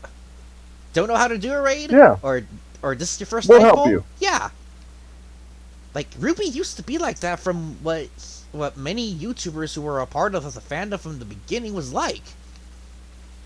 Yeah, but that's It what I'm was saying. only the fanatics that brought it down at that time, but they were so minuscule. Now they just fucking grown. But you never answered my question. If somebody told you that they were bullied by the Destiny community to commit suicide, at any point in your soul, would you believe it? Could you No. see it happen? Absolutely not. Same with the Halo Exactly. community. Exactly. With the Warframe, even the fucking Yu-Gi-Oh community. I'm a part of both the Warframe and so part of the Yu-Gi-Oh community. If somebody told me that the tenor of the Warframe community or the duelists of the Yu-Gi-Oh community caused someone to commit suicide, I would not believe them. There isn't. I wouldn't say I can see that happening. There is just doubt, because it's impossible. For all the shit they say about the Yu-Gi-Oh community being a bit asshole-ish, we won't do that. And the Warframe community is one of the nicest communities you can find online. It's a PvE game. So, the point I'm trying to make is the mere fact that the mere fact that our RWBY community, a community that used to be full with artists, intelligent individuals, people who debate lore and story and stuff like that, at where it could go, the quality of fight scenes, the music, all of that has been degraded, destroyed, annihilated, and there's nothing more than just people sucking off not only Rooster Teeth, but sucking off really mediocre ships. I would say it's Sims in a sense, but I can't remember the fucking acronym right now except the squalls in the fan. But you get what I'm saying, right? Yeah. Our communities, the community that was once flourishing, is nothing more than what Right. it is. Speaking of which, Let's look at the chat. I was actually gonna check if Ivan might want to join. Okay, while you do that, I'm gonna look at the chat. Okay, Yes. so Sorry for going on tangents. I'm just yeah. Okay, Let's not get so to that. Jacob Firefox or Foxfire says, just want to throw it out there that one of the best Transformer shows there was animated, despite the weird proportions. Oh, yeah. It did wonders with the designs. And I actually have to agree with that because I was a fan of Transformers ever since fucking Armada. And my parents have been Yeah. Transformers fans since the fucking 1980s anime when it was dubbed. damn. Yeah, and I still love the 1980s anime despite the fact the dialogue was cheesy. But it was the good kind of cheese, the cheese that RWBY used to be. Yeah, it's now too serious, and the problem is this world doesn't carry itself well to do a serious story. I'll get into that when I might talk about how LGBT makes no sense, but in the context of the world of RWBY, but it doesn't. It's a world, to quote Scar, I'm surrounded by idiots. Yeah. Okay. Soki says, I have the same problem with lesbian gay relationships in this show because they live on a damnable world. I would think a pairing that doesn't have a chance of producing offspring would be the height of intolerable. As far as in the wild / in private, I could see it. Hence me taking more issue with Saffron and Terracotta.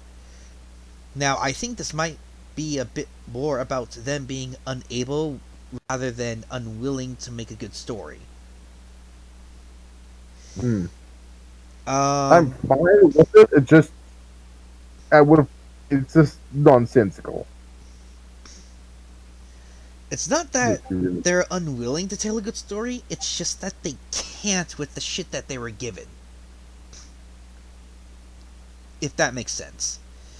Like, RWBY was never meant to be this all serious show. It was supposed to be like an easygoing shonen type of anime that was kind of like Dragon Ball Z. Like, despite the fact that it got a bit, despite Dragon Ball Z throwing all that out the window, Dragon Ball was one of the predecessor to Z, was very much lighthearted throughout most of its seasonal run. Only a very few times did it actually get serious. But even then, there was just a hand wave of, oh, they have Dragon Balls, so they could just wish people back to life. Mm-hmm. But yeah, what I'm trying to get at is, when it comes to Dragon Ball, even then it still works because the world is conducive to a serious. You can still do a serious plot in the world.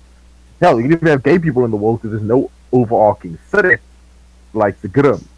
Yeah, and actually, Kingsley did bring that up. Like, if they live on a damnable world, wouldn't homosexuality be technically illegal because they can't produce offspring because they don't have the proper equipment? Which I'm going to use as a segue to get into my tirade. You and I would tirade on this particular point a lot.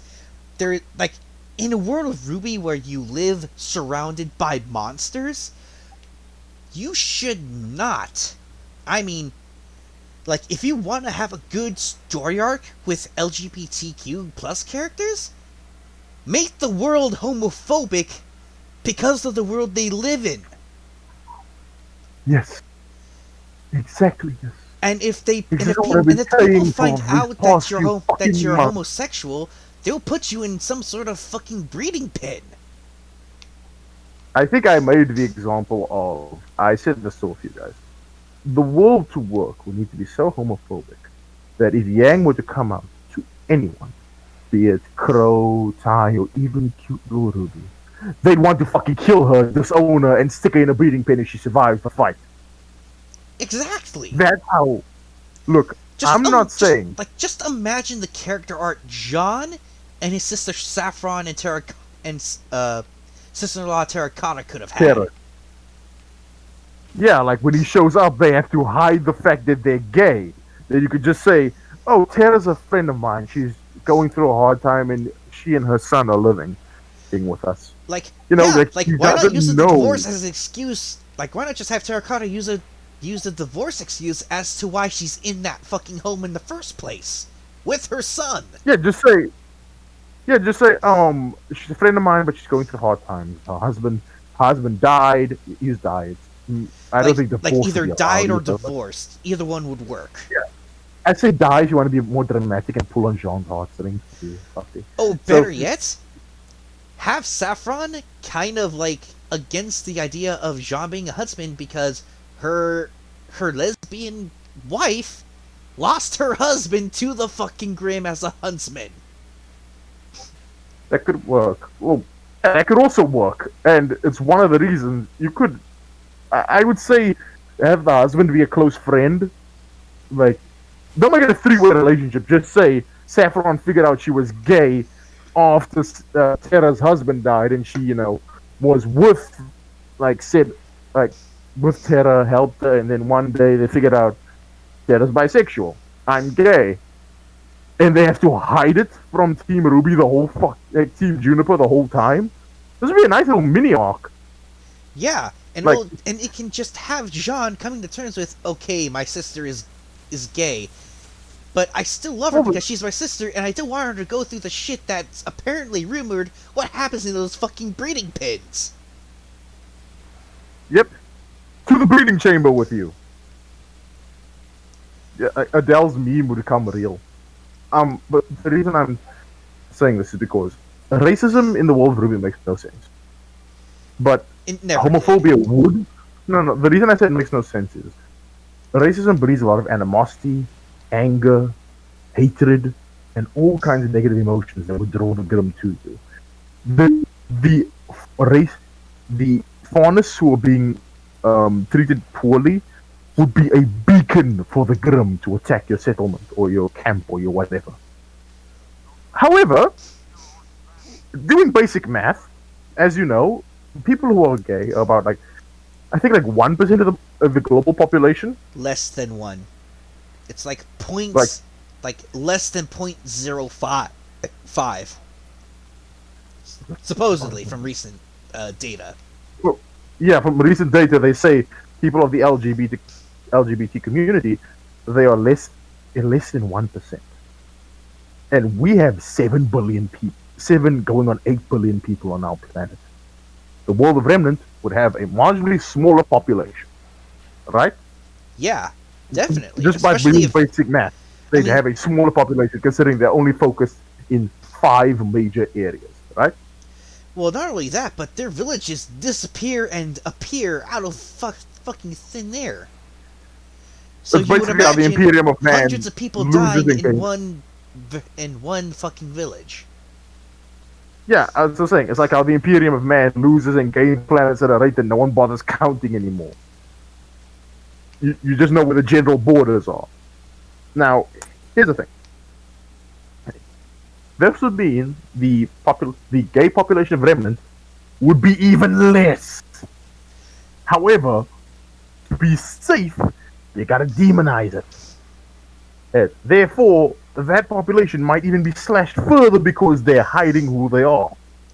So, when you actually show a gay character and the shit that they go through in this world, or reveal that one of our protagonists is like that, this would be a very powerful storytelling moment. Because here's the thing. Doing bad things is good.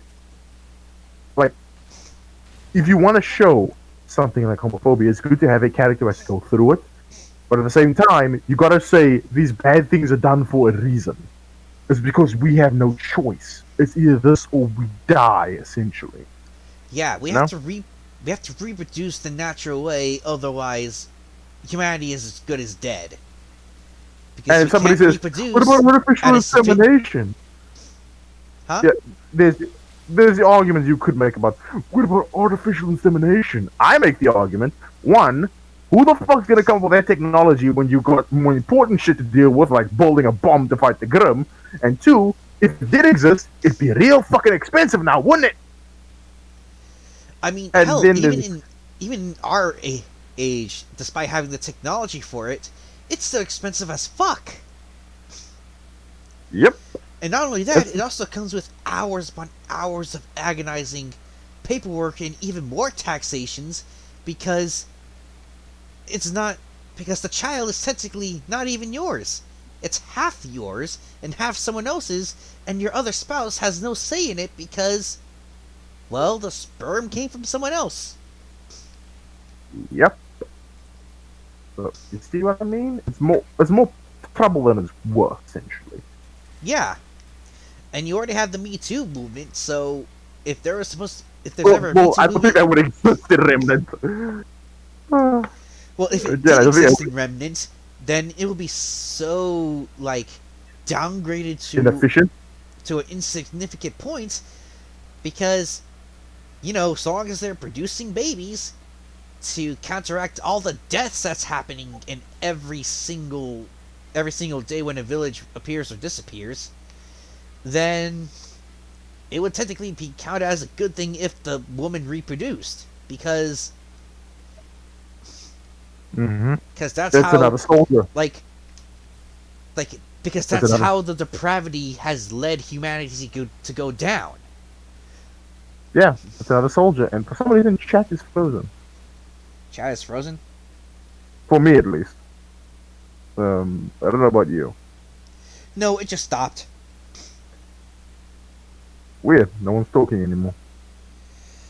And we got our first dislike. I feel good. Oh, Hold on, I got a anyway. call from my little sister. Yeah. I'll keep it on towards chat. Hello? The point that I'm trying to make is, in a world like this, having an LGBT character would be rather interesting. Because you would have to see them hide who they are, go through all of this stuff, and maybe they can be a beacon of, like, change if they save the world, you know? They won't change much, but they'll be the spark that lights the fire, so to speak. And even then, you know? Are you there? I'm just saying it'd be an interesting concept. Does anyone else who speaks in chat have any other suggestions?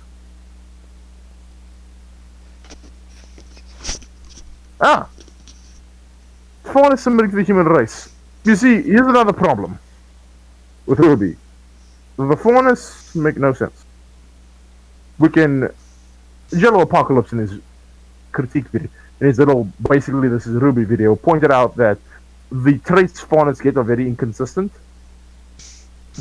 But another problem I have with the Faunus comes to the fact that Faunus have shown to have no downsides, so to speak. There isn't a weakness that they possess, and the simple method that I propose, before I continue, when I say they have no weakness, they have claws, enhanced hearing, night vision, and I would assume enhanced acrobatics.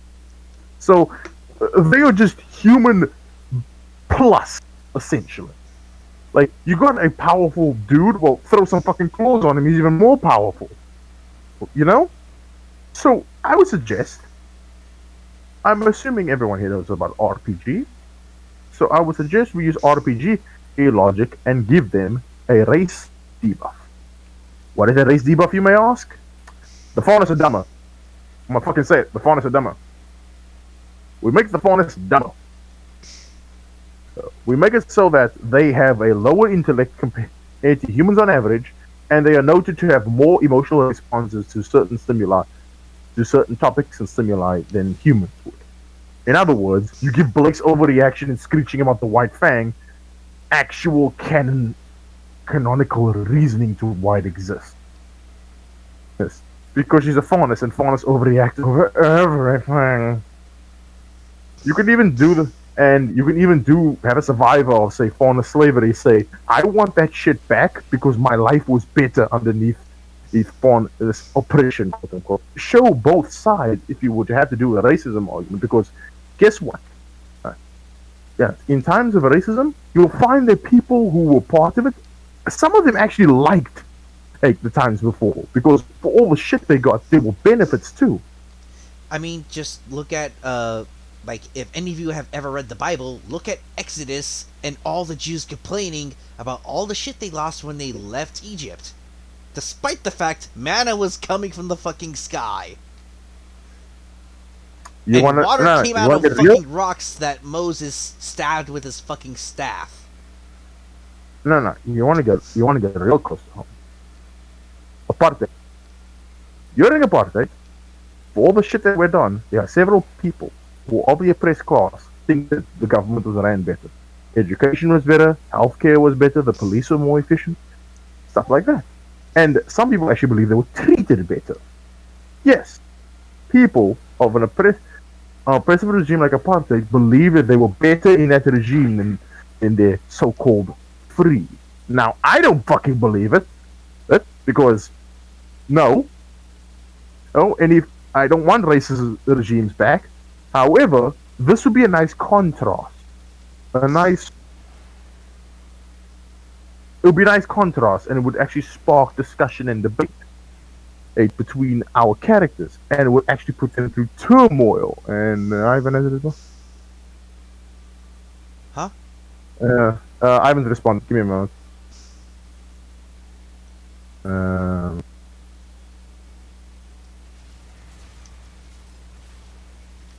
Continue speaking, my friend. Oh no, you were speaking. I only asked like what's going on there.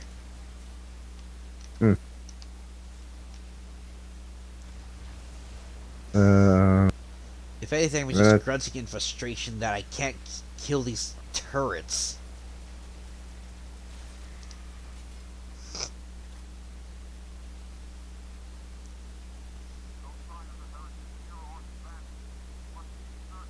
Okay, just sent the message.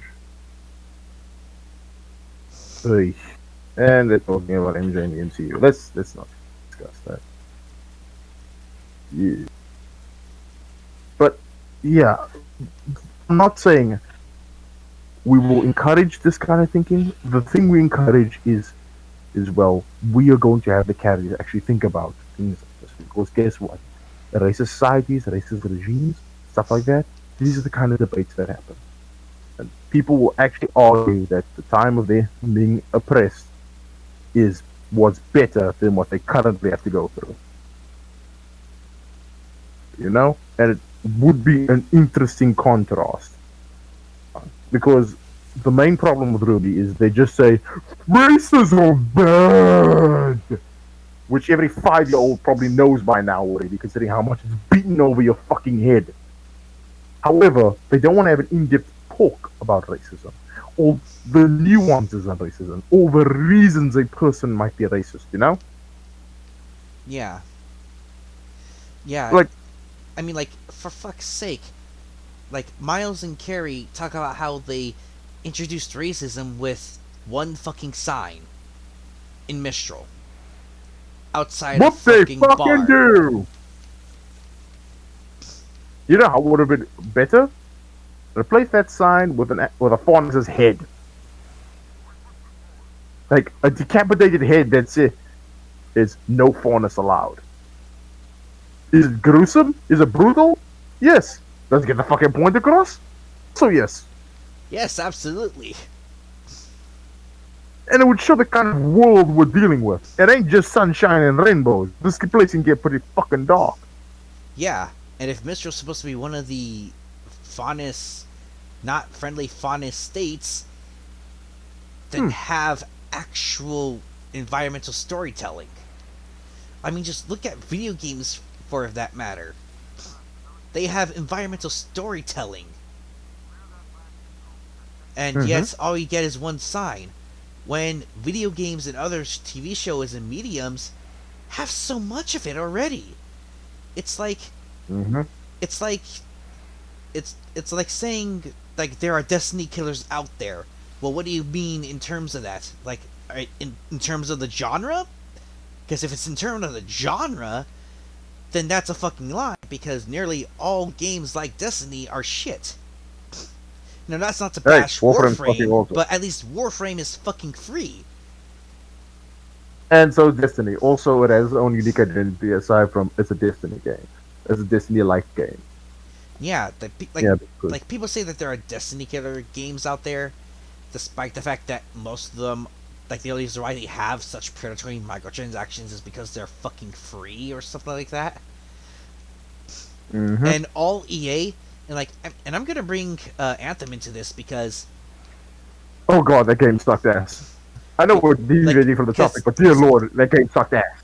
Like, all EA and BioWare had to do was not be Destiny in terms of predatory microtransactions, and just have a damn good story. They already got the gameplay down by all means. It's just the story and the repetitiveness of the and the repetitiveness of everything that literally made it suck. Let's bring it back to RWBY here, because as much as I would love to shit on Anthem, which we can do in our own private time, let us keep the idea of the faunus racism being the big gay. Right? Yeah. Oh, Silver King has something mentioned. I mean, after winning a world war, they managed to get a single island out of it.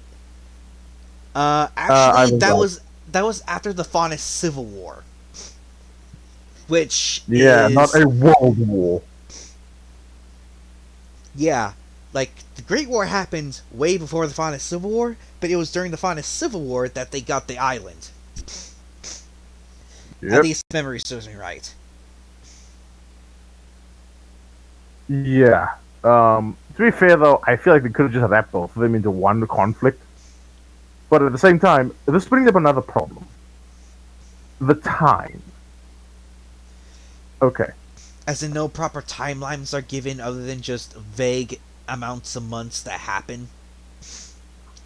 I was thinking more along the lines of the time that goes in between the major events in RWBY, because the problem is they have not mapped out all the major events, the Great War, Faunus Civil War. We don't get much information on that, which I understand is not important. It's not important, except for the racism subplot. And they dropped that like a motherfucker. Also, the Great War, doesn't that also explain why characters are named after fucking colors?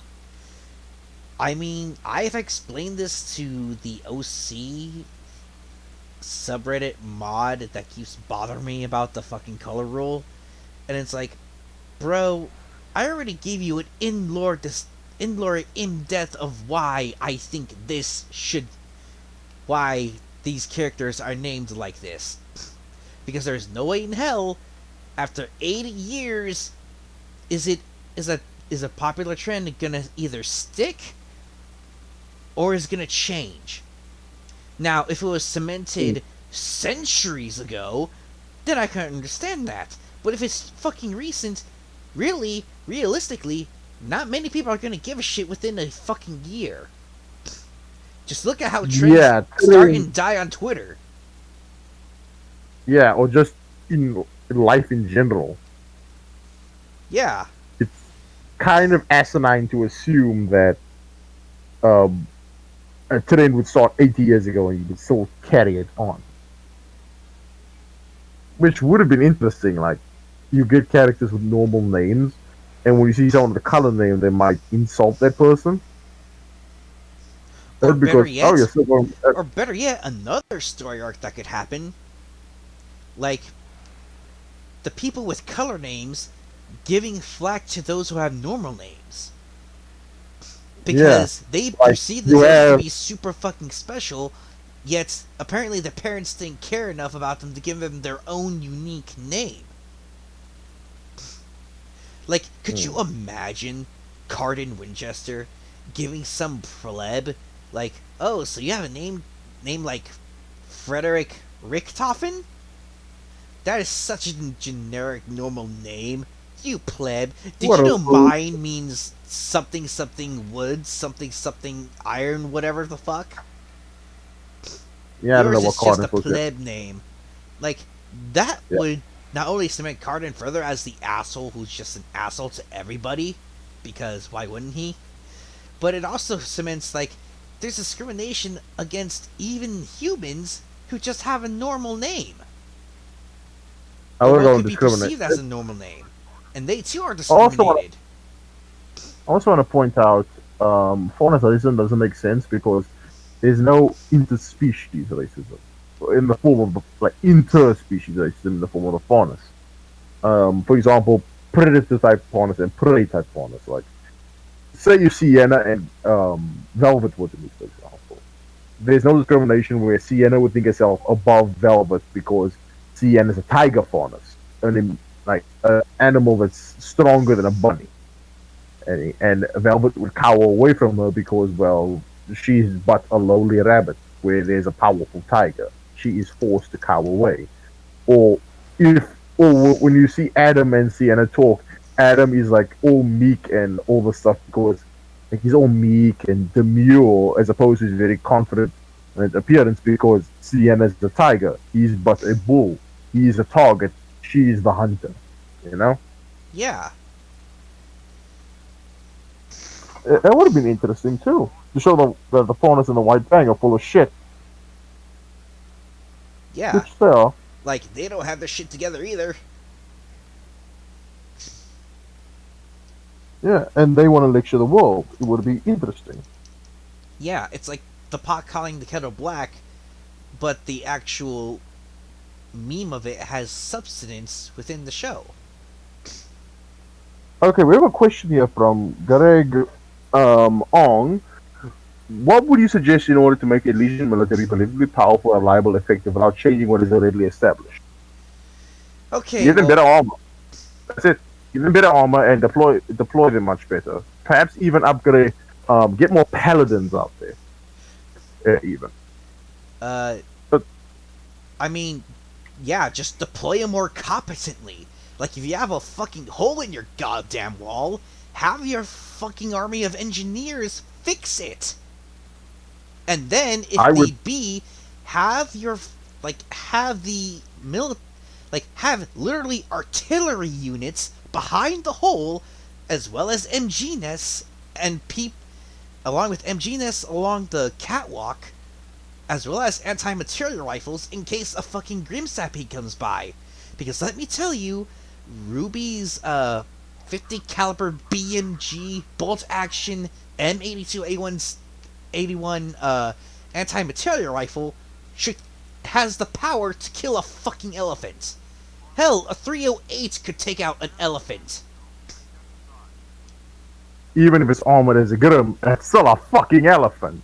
And hell, if need be, if you need to make the Grim a bit more of a threat, just have the armor crack or have holes show up in the armor. They've had that ability since Volume fucking 1 when it came to destructible environments.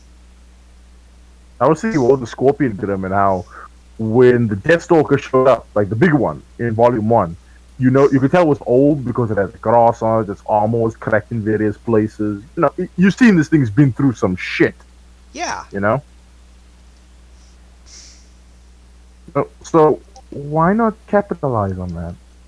Yeah, like, they had the technology and the techniques to do it. Why are you just shorthanding yourself on environmental storytelling?